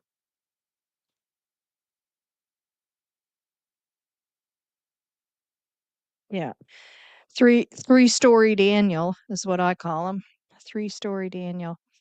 And yeah, so preemptive, right? So the shh Daniel says he had said to Lily. So then my brain starts going, okay, so now is he saying that because he's so preemptive in things that he states? When he states certain things, you got to stop and go, why is he saying that? Because there's a reason, right? Like I flicked the light on at 12. Lily had a black eye. Um, that happened on Wednesday, although Malaya says, I don't know anything about a black eye. Um, like, why is he saying that? Right? Um, and then you're thinking, okay, is he trying to cover Janie's lie? So now he's saying that he went shh, so that if Janie wants to, she can go, oh, well, I guess that must have been when Daniel was saying to Lily. And I thought that was somebody outside. Like, you know what I mean? Like, that's where my brain starts to go. Yeah. The biggest lies are where are Lily and Jack? Yep. Plus the string parts and the morning Daniel search. Yes. Yes. And don't forget that, folks. A pretend search, that he really wasn't searching because he knew that Malaya did something with the kids anyway. So, you know, oh, disgusting. There's 4 different stories within one story. The truth is somewheres in the stories. Yep. Truth with lies. Or lies with truth, however you want to say it. Yep. They've made it all about them. I'm getting fired up. I know. That's why I wanted to touch on this stuff again. I'm trying to fire people back up. I did that video of Lily and Jack too, and I know it sparked some feelings, but that was the purpose of it. That's why I said, like, it's got to be discussed. I listened to that and I was like, I just can't take this. Ugh. It just gets me fired up. I'm telling you. It's like, mm, such BS. And I just feel like, just go shut up. Just go shut up. I said the same thing with Daniel. Just go shut up. If you don't have anything of value to add, which would be truth and facts and none of your delusional crap, then just shut up, right? And if it's something that you can't help because you're struggling so bad with this situation, therapy, it's free. The numbers are free. I put them in my video about denial, Janie, and the numbers are there with it. You go, girl, get fired up. Yeah. Hi, Dad. I know. I know. And that was after I did my video. That was after I did my video. I went back and pulled it out where he stated to the news, because you can always go back and read what he stated in the news. Because he told Mike Dammann that she said something like, hi, Dad, or hey, Dad, or whatever. And then the whole shh thing. And anyways, and I pulled his words out of the news and put it all together. And in that video, you can see again another one of the lies, right? It's just BS. So frustrating. I will see what kind of spin on the story we get from Darren tonight. Yeah, yeah, I hear you. I hear you. And yeah, I think I'm gonna let them have it soon. Ah, oh my, I got her fired up. Well, if you want me on with you, we can give it to them together. Or you can come on here and we'll give it to them together on here. I don't even want to waste brain cells on Darren. I know, I know, I know. I always have this hope, though, that you're going to listen to him and he's going to go, oh my God, folks, I've seen the light. I get it. I get it. Yeah. I feel like they live hard and are only out for number one. And yes, it is scary. Yeah. Yeah, they live hard for sure. Definitely. Yeah. I know. That was funny, wasn't it, Daphne? Bummed I Miss You and Shannon together the other night was on the rewatch crew. Yeah, I watched it too. It was a good live. Yeah. I can't remember whose channel I ended up watching it on, but I made sure to go to the other channel and give a thumbs up. Uh, yeah. This case has made me crazier than any other, to tell you the truth. Yeah, I bet. I bet. I've never been so mad at these people. I know I feel the same way, Daphne. I feel the same way. Oh, I texted, I sent text to Shan one day and I said, like, I said, I don't like saying this, but I literally feel hate for these people. Like, I'm so sick of them. And this, s- like, oh, God, like, just sick of it. And, you know, when the kids first went missing, and I came to realize something's wrong here, I I started crying. I would cry and I would say, like, this can't happen again because every case around here just fades off.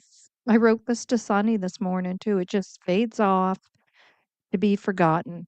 And I was like, no, no, this can't happen this time. It can't. It can't. Not with two precious little babies. Nobody's going to talk. Nobody's going to bring light to this. And, uh, if they're not found in the woods, it's just gonna fade off into the sunset, never to be spoken of again. And I was like, no, no, like it can't happen again. I was so upset. And I was so glad when I seen, because I had no idea who you guys were, you and Justin and Sonny, uh,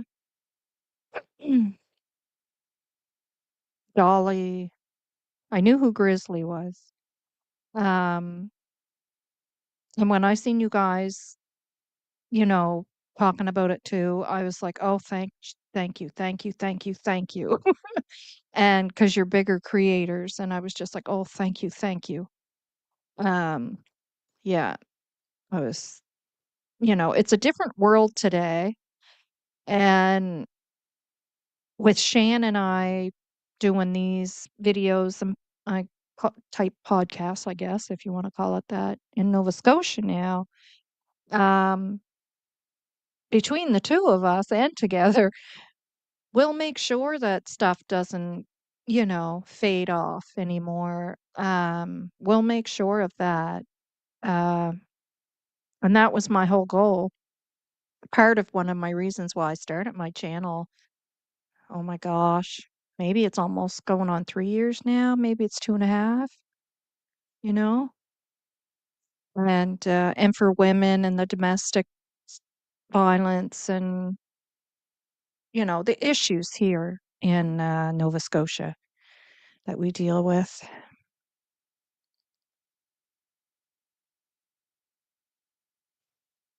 Oh, there's Shan. Hi, Shan. Just give me a second, guys. I'm coming back over to the chat.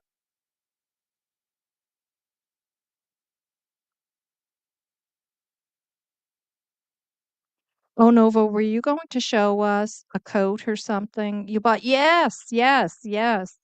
You were saying on the last live. Yes, yes. From Frenchies that I bought 25 years ago. Same Nova. I feel hate as well. Like they need to give it up. Yeah, and tell the truth. Yeah. Hi, Shan. Um, I'll run down and get the coat because I forgot to bring it up. Well, I won't literally run, but yeah, the games, the gaslighting. I know. I know. You guys keep chatting there amongst yourselves. It'll just take me like a minute. I will run.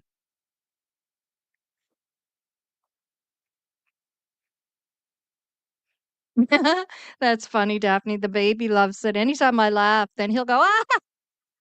So cute.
There.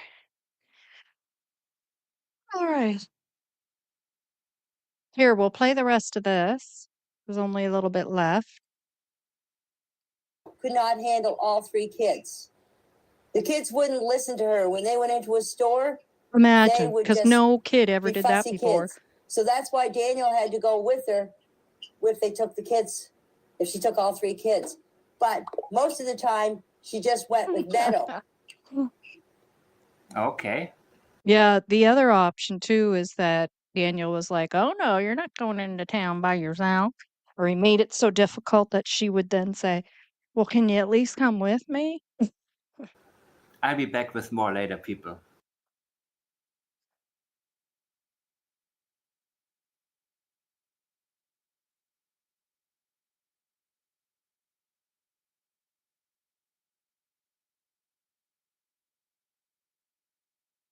Yeah. All right. This is, I gotta get back a little bit more. This coat, and I swear it'll stay in style forever. It's wool.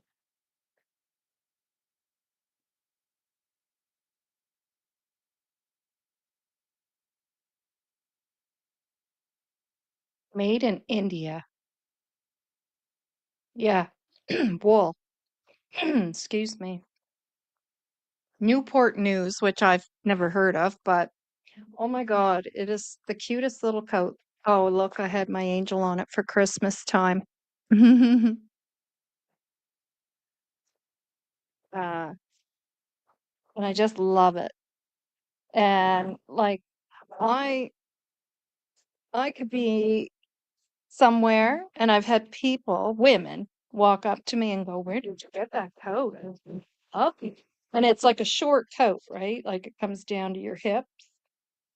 And I bought that 20, oh God, my shoulder. I just put my arm above my head. I'm not supposed to. Ow. Such a suck, aren't I? Uh, I know the red, right? And I get such compliments on it all the time still. And I usually take it out at Christmas time. And so 25 years ago, I bought that at Frenchie's secondhand. And so I don't know how old it was then, but it's still, and I just throw it in the wash here, even though it's wool. I've just always thrown it in my wash and then hang it to dry. And I love it. Uh, yeah, Squid was saying he got, oh, what are those boots called? Uh,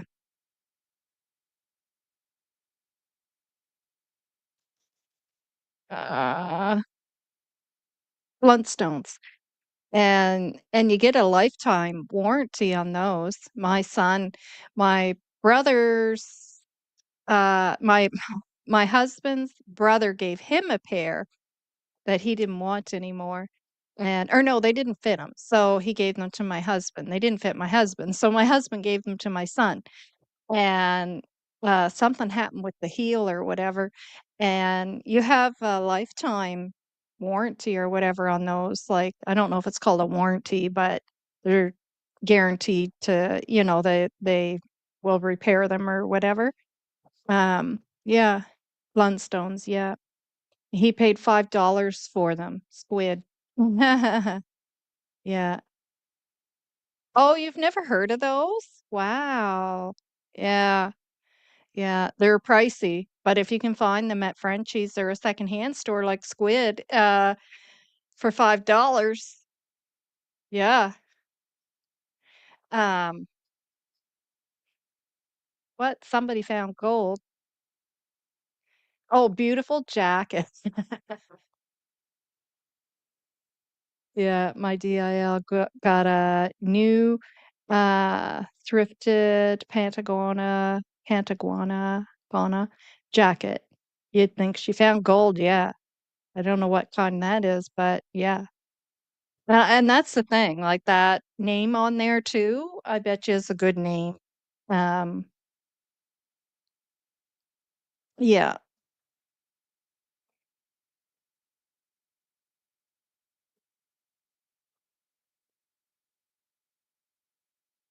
250 on sale, yeah.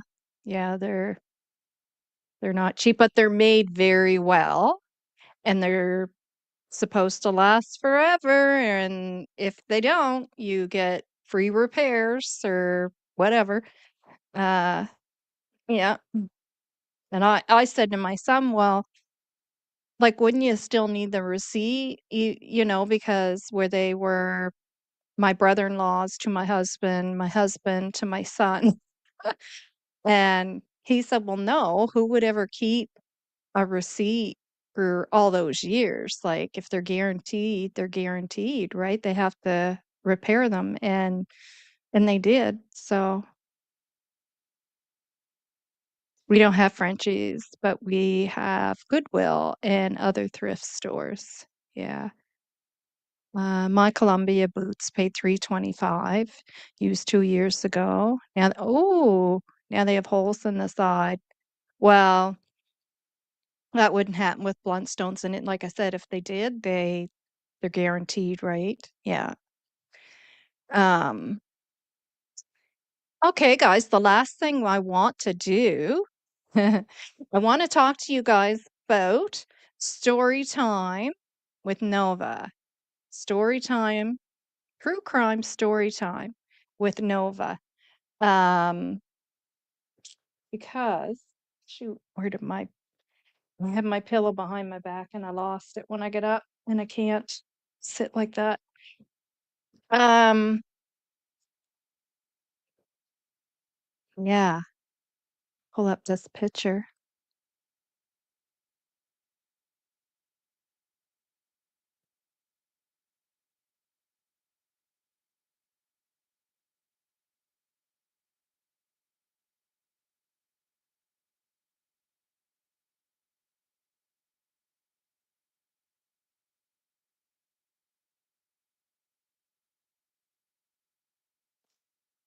I want to get over to the side.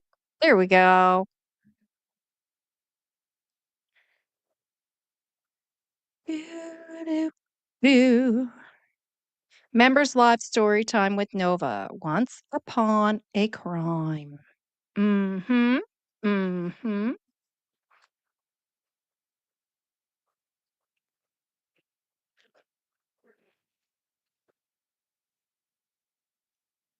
Mm.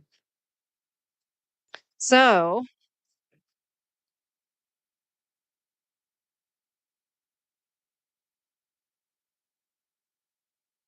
oh, you're welcome. You're welcome. Yep. I'm glad you reminded me because of my memory. And most of you guys that have been with me for a while know that I have a really bad short-term memory, big time. I had to laugh when I was talking about Jack Fox on one of my lives there. Um, the he's a not a state or yeah, it is statement analysis.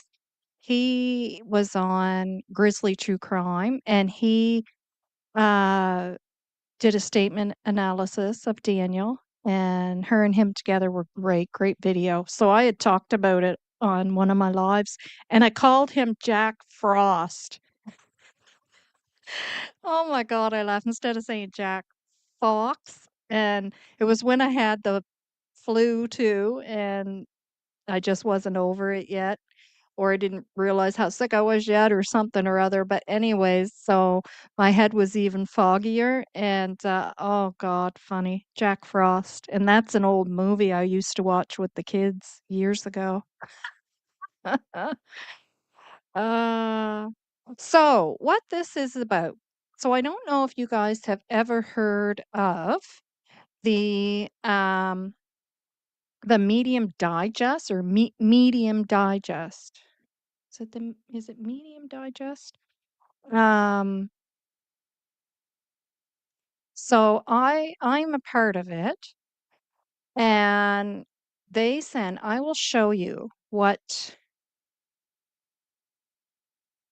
I'm going to bring it up on stage and I'll show it to you. It has it has all different types of stories in it, different authors, but there's a lot of crime stories in it. Some of them unsolved, some of them not, some of them solved, some unsolved. Um, and some of it, like the one I'm going to read today, just to kind of start us off, um, is an interrogator and his experience and when to tell people of how to tell when people are not being truthful, things to look out for. And then I'll show you this, like all the different types of stories. So we're going to start doing some of these. It's behind a paywall. So I pay for the subscription so you guys won't have to. And then I get to share it with you guys. Um, and you guys will get to what view it for free. And I'm going to read it to you. So it'll be story time with me and it'll be Once Upon a Crime. um, some of them I look at and I go, oh God, I don't think we'll touch on that one. Um, uh,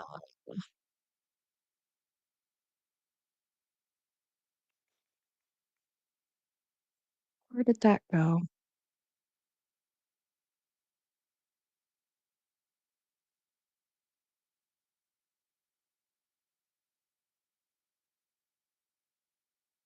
Okay. If you guys can't see that, like when I look at my screen, it looks blurry, but I think it's because I have my laptop connected to my bigger screen, and so it makes it a little blurry. But I just hope that it's not as blurry when you guys are looking at it.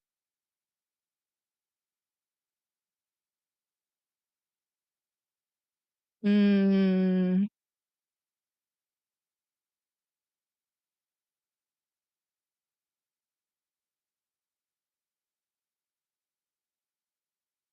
Medium Daily Digest, that's it.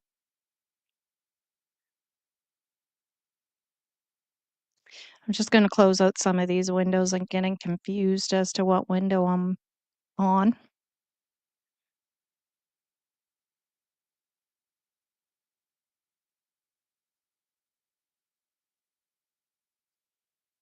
Whoops.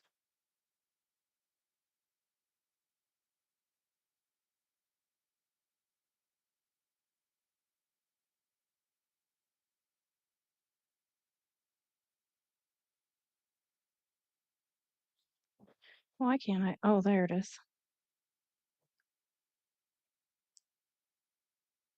So I'm just going to read what some of these stories are about, and and then I'll go to the one that I picked out for today. I already have it open.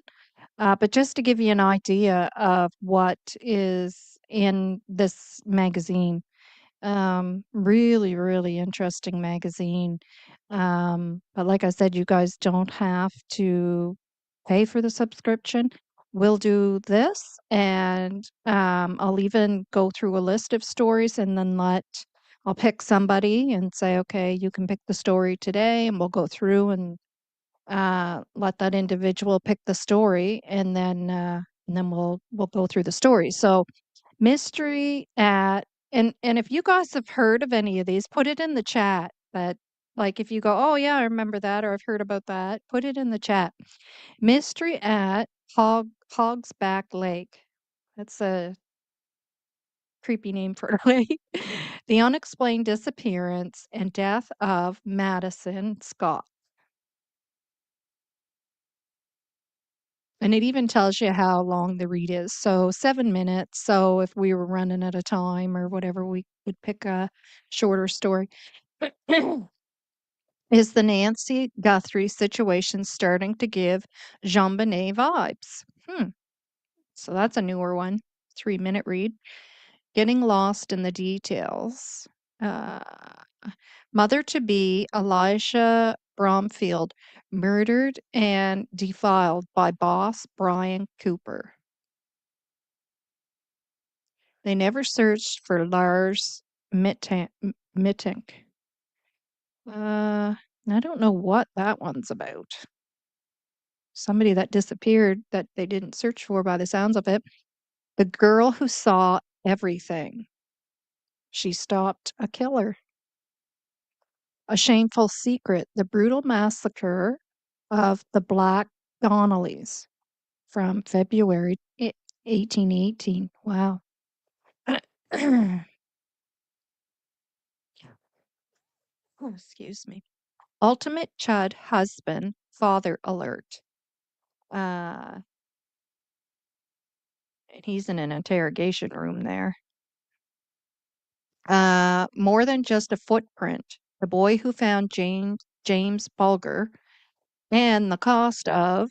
We don't know the rest of that one. The murder of Rachel Birkenheimer, or Birkenheimer, by John Diggy Anderson.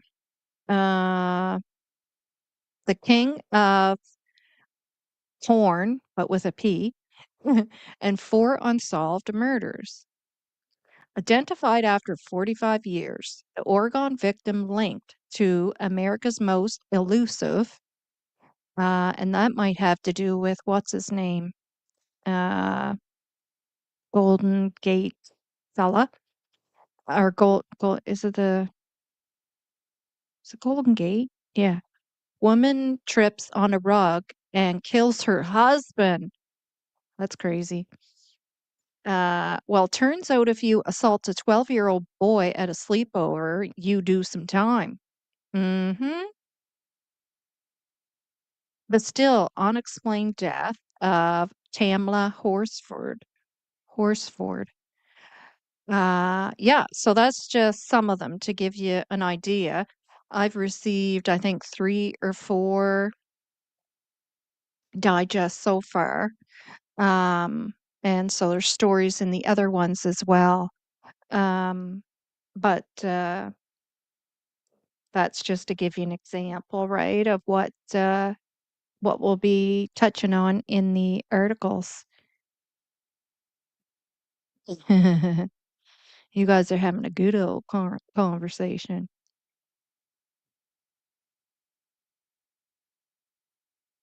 Oh, yeah. Yeah, I will. Uh-huh.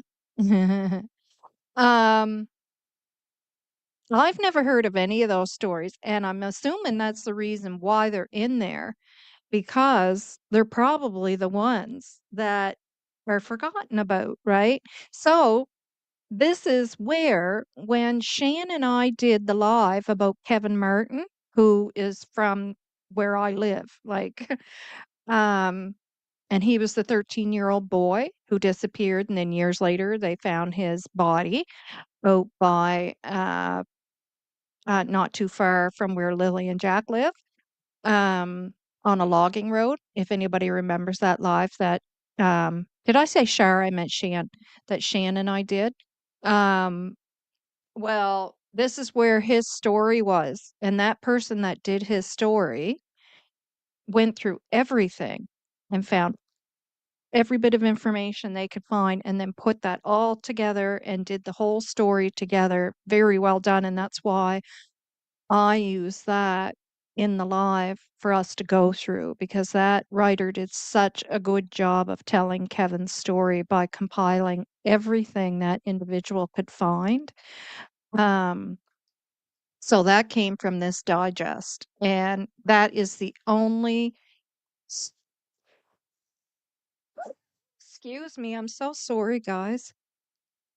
That was the only uh information I could find done as well as that to share with you guys, because everything else regarding him, like I said, it's like cases around here just fade off and are forgotten about.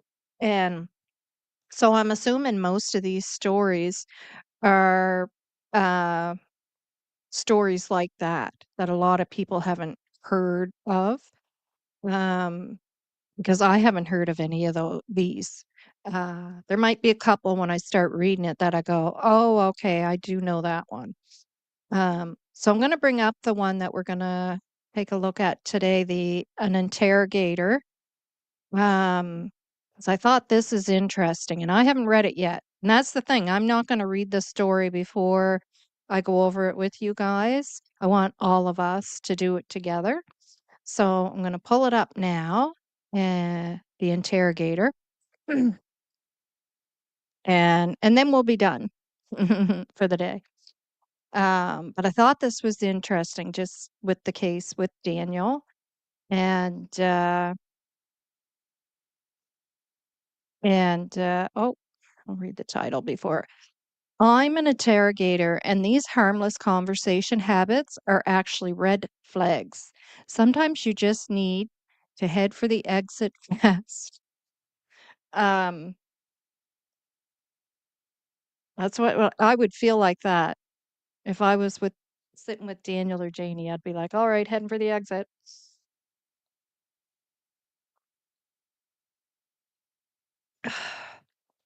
Guys, I'm just going to put this on pause for a minute. I have to blow my nose, have another drink of water, and get my voice ready, and I'll be right back.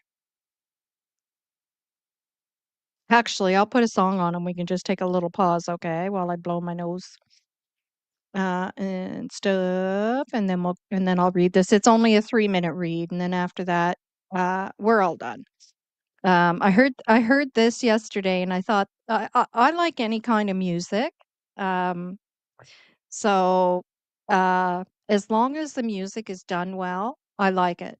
So it doesn't matter if it's country, rock, pop, orchestra, whatever. If it's done well and it's good, I like it. And I heard this yesterday and I really like it.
Yeah, I like that too. When I'm playing it, my one foot that I can go the one that's not sore and, uh, easier to move. Um, yeah, and it's funny you'd call it mountain music because it reminds me of the type of music you would hear, uh, in the Cape Bretons part of Nova Scotia. Not that people would play that around here too, but, uh, more commonly Cape Breton. My son and his girlfriend, they both play all instruments, and she's from Newfoundland, and you would hear that over there as well. But and moonshiner music, yes, yes. And Mark and what'd you say? What's his name? Mark and oh, Digger, yeah, yeah, I know who you mean because my husband he used to watch that. I don't know if it's still on, but I'd watch it with him. We'd laugh. Um, yeah, and then the girl there started making was it s- was she doing the apple moonshine and then she started doing a berry moonshine too? And I said to my husband, I bet you that tastes good. I'm not one for liquor. I never liked the flavor of it, but yeah. But, yeah, I like that song. I I heard it, and like I said, I like any kind of music, and when you're from Nova Scotia, anything that has, like, the fiddle and, uh, that type of music, yeah, you can't help but get in a hoedown mode. Hoedown mode. Apple pie is so good, I bet. Doesn't even have a well, that's why I was saying that when I seen her doing that making those I was thinking probably doesn't even have that liquor flavor. Um, I I actually knew a person years ago that made moonshine, and he gave some to myself and a couple of girls that I worked with. When we worked at Tim Hortons, he was a customer. You never knew what you were gonna get from customers anyways. He brought some of it in and just gave us this little jar of it. Anyways, we all not at work, but we got together for tea one night, and it wasn't enough to get you drunk or anything, but just to, like well, it probably did get us drunk because I know it's strong, but I only had a little tiny bit because I'm just not much of an alcohol person, never was, but, I don't remember it really having a strong flavor to it, like, I remember thinking, "Oh my god, is that" Yeah, yeah, it was a little mason jar, yep. And I was like, I don't even think that's liquor, right?" And and I didn't have any more of it, and then the other 2 drank it, and they were friggin' silly as could be. I was worried about my friend walking home, and she was only, like, I think 3 streets over. Tea and shine. Yep, yep. Yeah.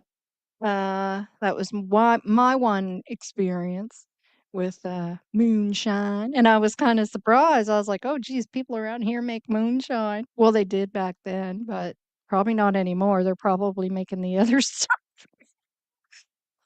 Said to my husband, "Remember the days when it used to be chill and Pictou County was chill. It was chill, guys. People most people were into marijuana, like, honest to God. Like, probably 70% of the population in Pictou County, and people were just chill, friendly and chill and, you know, and then there was some Coca-Cola that would go on, right? But that was not a large part of the population. And now, oh man, woo, now it's the mathematics, the good old days. Yep. Mountain water, I think, is what the guy from Georgia called it. Yeah. Yeah. Oh, yeah, I got a few mason jars of apple pie, really, made with PEI shine in my liquor cabinet, come to think of it. Uh-oh, we started something. We might not see squid for a few days. Oh my god. Yeah, exactly, little bear. And I'm not a drinker, I never was. So I was just like, I just took like a couple of sips and I was like, oh, it just tastes like water. And then I just drank my tea. And the others who they drank it. Uh, the old fella in Tignish, uh, that made shine since Prohibition days. Wow, knew what he was doing. I bet. I bet you that was the good stuff. Maybe that's where the stuff I had came from. I don't know. Yeah, I wish I could get my hands on a jar again. Hitting the road for the island tomorrow, guys, then driving to Montreal on Sunday. Oh, wow, you're driving to Montreal. So don't be alarmed if I do drive. It's not due to the moonshine. Yeah, sure, Squid. Sure. All right, let's read this story. I'm going to be over at the other screen because it's too blurry for me to see on this screen. Um, and I don't see, well, can I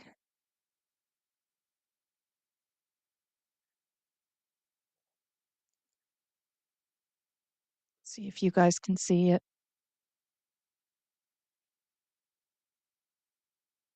The look on his face. Oh, yeah, good. You guys can see that. Okay. So I'll be over at the other screen. Okay, so I'm only out here 'cause I'm in the middle of a bad divorce, and that's a quote. I'd been a cop a long time, but I didn't know this guy, and he didn't know me yet.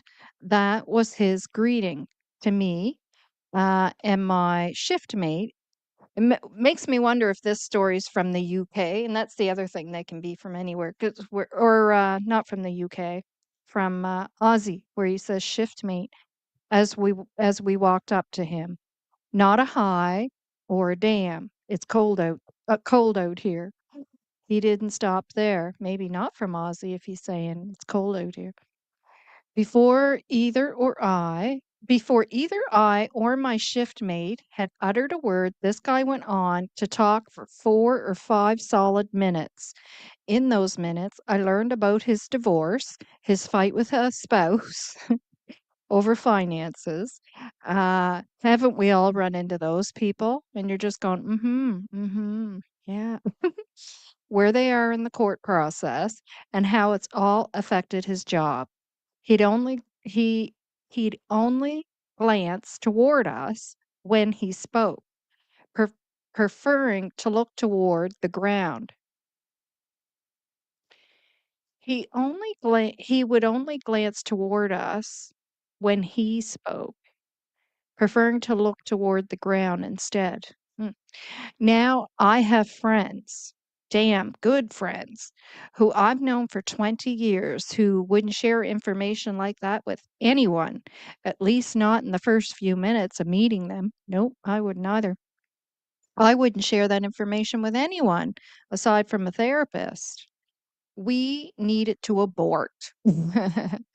When he finally paused to take a breath, we looked at each other and suddenly remembered we had a thing in quotations. Wink, wink. We needed to take care of. We hightailed it to our car and got out of there. This guy wasn't a bad person. He wanted us to know his current uh, post as a patrol officer. So they were speaking to another officer. As a patrol officer, assigned to sit in front of a convenience store wasn't his usual. Prior to his relationship drama, he'd been assigned to a sought after specialized unit. He was a guy in the middle of a terrible situation, and he wasn't coping well. Emotionally, he was a train wreck. Because he looked like harmless conversation habits, most people Yet, because they looked like harmless conversation habits, most people would have just walked away thinking he was a bit much. My career as a detective and background in psychology told me a different story. And I'm like that too when I bump into people like that. I know that there's something else going on, right? um, so I'm never rude, and that's probably and that would be the nurse in me too, and I worked in mental health. So, um, here are the habits that send me searching for the exit. Not asking any questions. In a 30-minute conversation, the other person never asks about you, your logic, or your perspective. Healthy conversations are a give and take. Yes, one person can lead, but it should always be a back and forth exchange where you can and request information. And and what do we know about a person who doesn't do the give and take conversations? They're narcissistic. Curiosity, well, I shouldn't say they 100% hands down, we know that, but typically uh, that's what a trait of a narcissist is, right? There's no give and take. Curiosity is a sign of an open, logical mind. A total lack of questions suggests the person has already scripted the outcome and is merely waiting for their turn to push a narrative. Hmm, Let me read that again. Curiosity is a sign of an open, logical mind. A total lack of questions suggests the person has already scripted the outcome and is merely waiting for their turn to push a narrative. If they aren't asking, they aren't listening. They are managing you. Mm-hmm. Mm-hmm. Mm-hmm. Speaking before you're finished.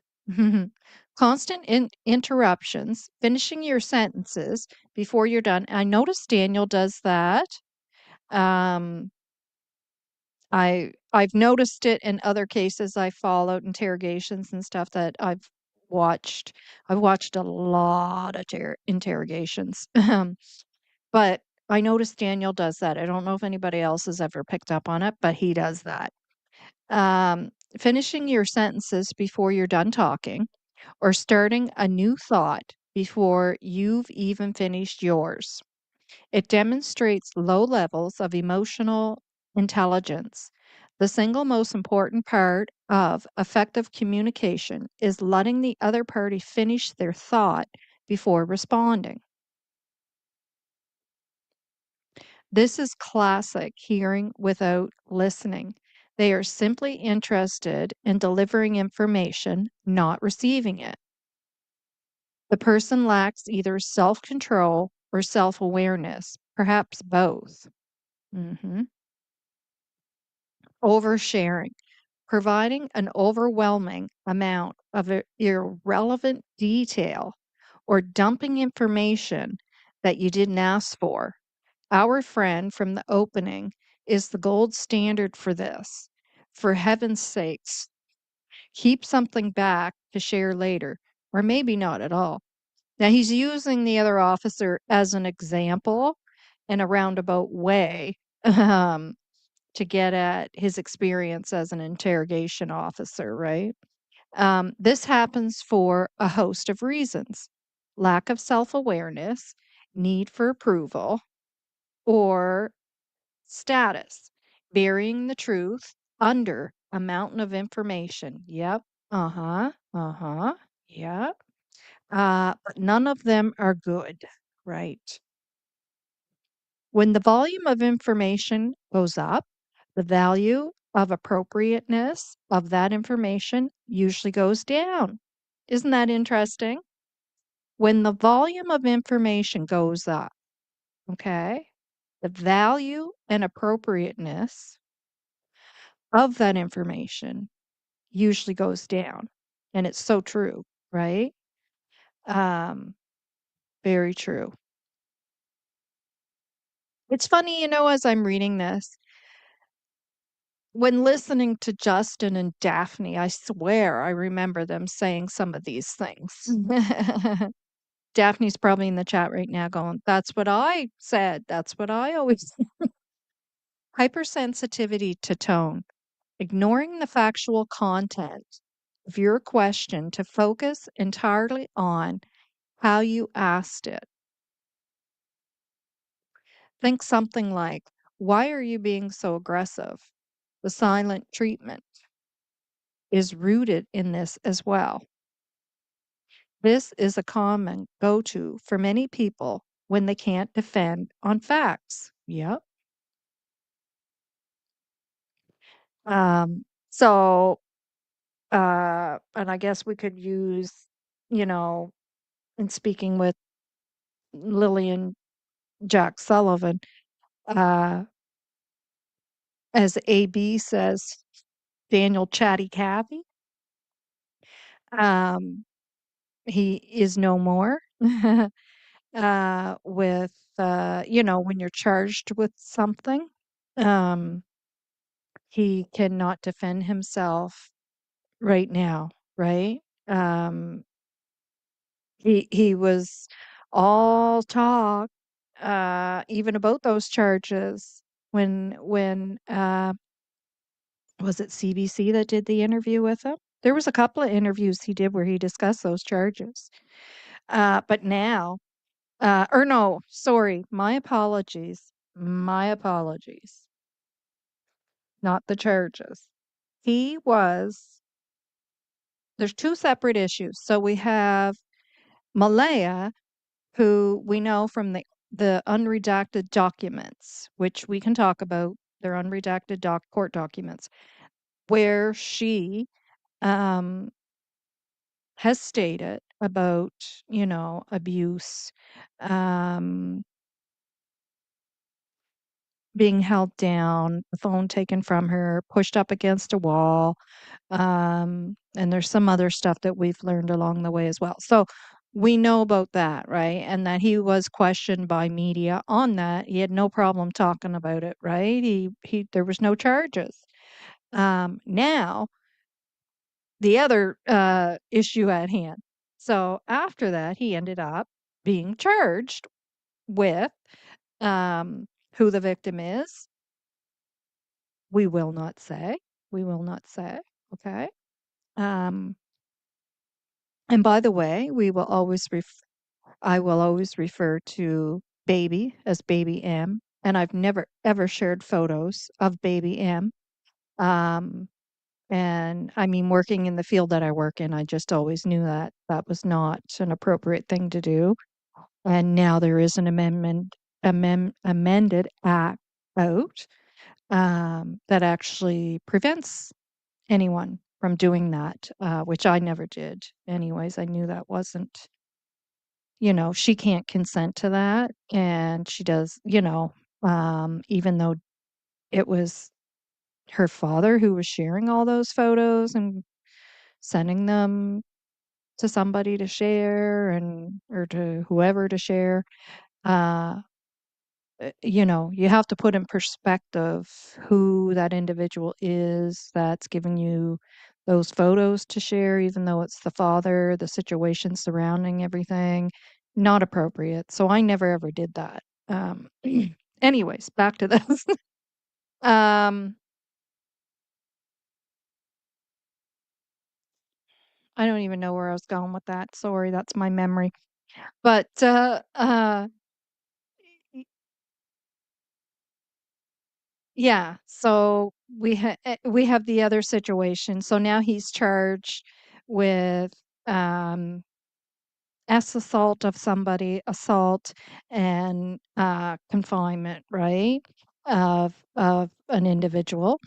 So, now when he's being asked about those type of uh um someone accusing him of that.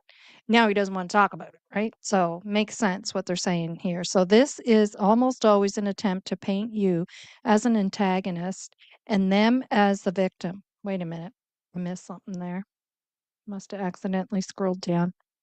Ignoring the factual content of your question to focus entirely on how you asked it. Oh my God. Who's that sound like? Wow. Think something like, why are you being so aggressive? The silent treatment. It is rooted in this as well. This is a common go-to for many people when they can't defend the facts. Yeah, so he's charged with something now. He's not gonna talk to me. This is almost always an attempt to paint you as the antagonist and them as the victim, right? They are moving the argument from the truth of their behavior to the fairness of your delivery. Yep. Oh my gosh, guys, like, is this not describing to a T? I didn't read this yet. It's describing to a T. Uh, it is a diversionary tactic used when they have no logical defense in their actions. Yep. Passive validation, using phrases like, I'm sorry you feel that way, or I'm sorry you misinterpreted me. Spoiler alert, they're not sorry. Nope. Sometimes I'll say that to but I'm being sarcastic. I'm using it intentionally. And I wouldn't do that with, you know, your average everyday person in my life and nice people that surround me. It would be an asshole I would be doing that with. Yeah. Spoiler alert, they're not sorry. They are using a passive aggressive method to say that what you think or feel is wrong. Even if that's the case, using these phrases is not the way to address it. No. This demonstrates a total lack of self awareness. They are attempting to validate your emotion, albeit poorly, to avoid validating the facts. It's a signal that they prioritize being right over being effective or fair. Yeah, exactly. Final thoughts. The officer I encountered on that shift wasn't likely a bad person. No. Yet his harmless oversharing was a signal that he was a liability in that moment. Exactly. And I've run, like I said, haven't we all run into that person? And for me, when I'm running into that person and it was at work, right? And you're a nurse and it's somebody you're working with, right? And and that could be another nurse, a doctor, whatever. And you're thinking, what the hell are you doing here at work, right?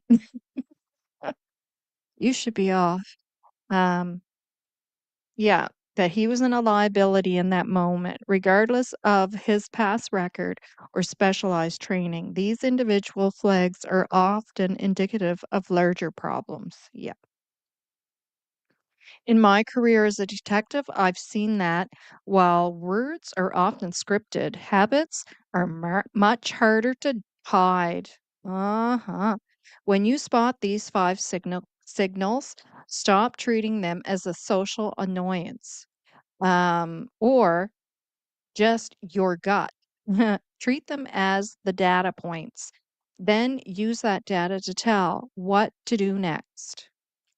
what to do next. Maybe you know this person needs help and they would be receptive to it. Well, we know Janie wouldn't be. Just as importantly, I mean, maybe she would be, but, I don't know what her denial's about or what she knows. Just as importantly, they may tell you exactly when it's time to head for the exit. Not the person, but the signs. Yeah. So isn't that interesting? Interesting. Yeah, I know, right? You would think it was written, yeah. Because these are professionals, right, that see the same thing over and over and over and over, right? It's just it never changes. This is how they're so good at their jobs. And no, right? There's something going on here. But then, of course, they would have to figure out is there a mental component here, right? Or is there something, is it something else going on nefarious, right? And that's why I said with Janie, that's why I said, like, I don't know if her denial is intentional denial, right? So you're just outright lying, or it's her mind's way, the denial that any one of us can have, and it's our mind's way of protecting us, right? That's why I say I don't know. I'm not in her head, but there's definitely a denial. Is it intentional or not? Who knows?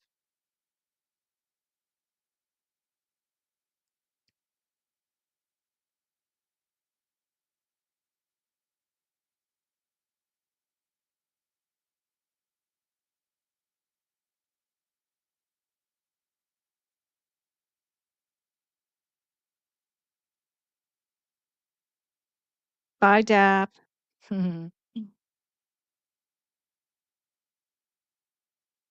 Thanks, Noni. Great live. Thank you.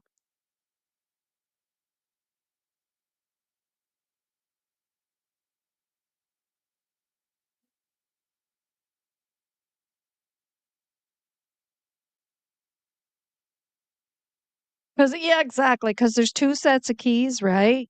Exactly. Malay that's it. Look, it can't I'll never I have a bad memory, and Justin has said that so much over and over and over and over. It's, like, ingrained in my head. So there's 2 sets of keys, right? And the, white Pathfinder, 2017 white Pathfinder is Malaya's, right? I just I'll never forget it. And the, what's the other thing he did over and over and over? Pink blank. Justin could be a comedian. He is a comedian. I mean, he could make money at it. A pink blanket. Oh my god, crazy. It's like this was written for yeah, I know. Like they believe the lies they've told. Yeah, yeah. Well, guys, that is it. Thanks so much for being here. I appreciate you all. I love you all.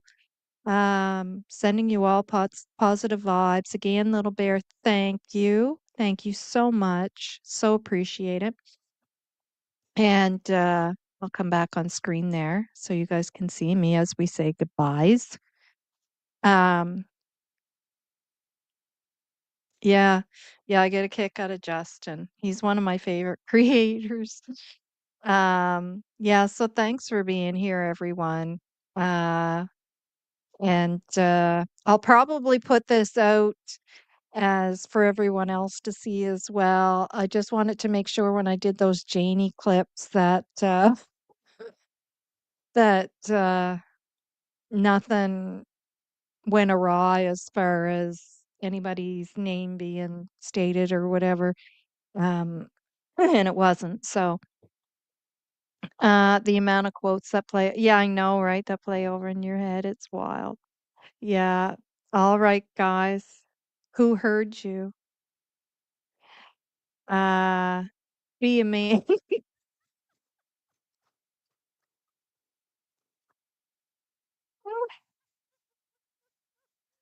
And was he saying who heard you, or was he saying who hurt you? I don't know. I don't know. I don't know. Um, yeah. Okay, guys, thanks so much. I'm gonna play the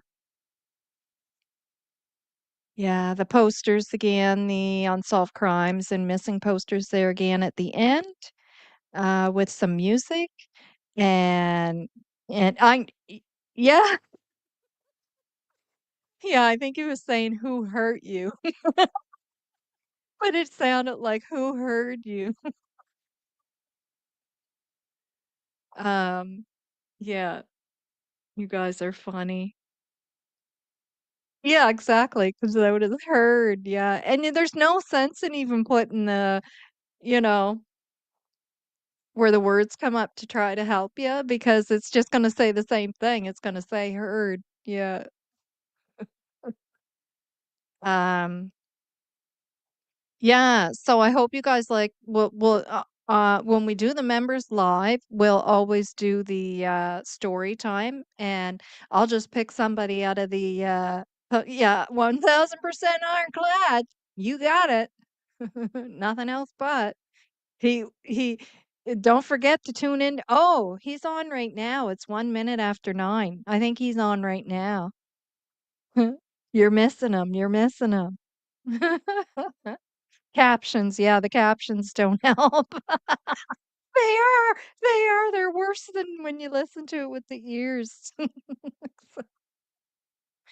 Yeah. Yeah. Yeah, so we'll I'll pick somebody and you guys can choose. I'll go through the stories and then you can say, "Let's go to that one," and we'll do that as the story in our members' lives. Yeah, much love to you guys. Lots of positive vibes. Take care, guys. Bye.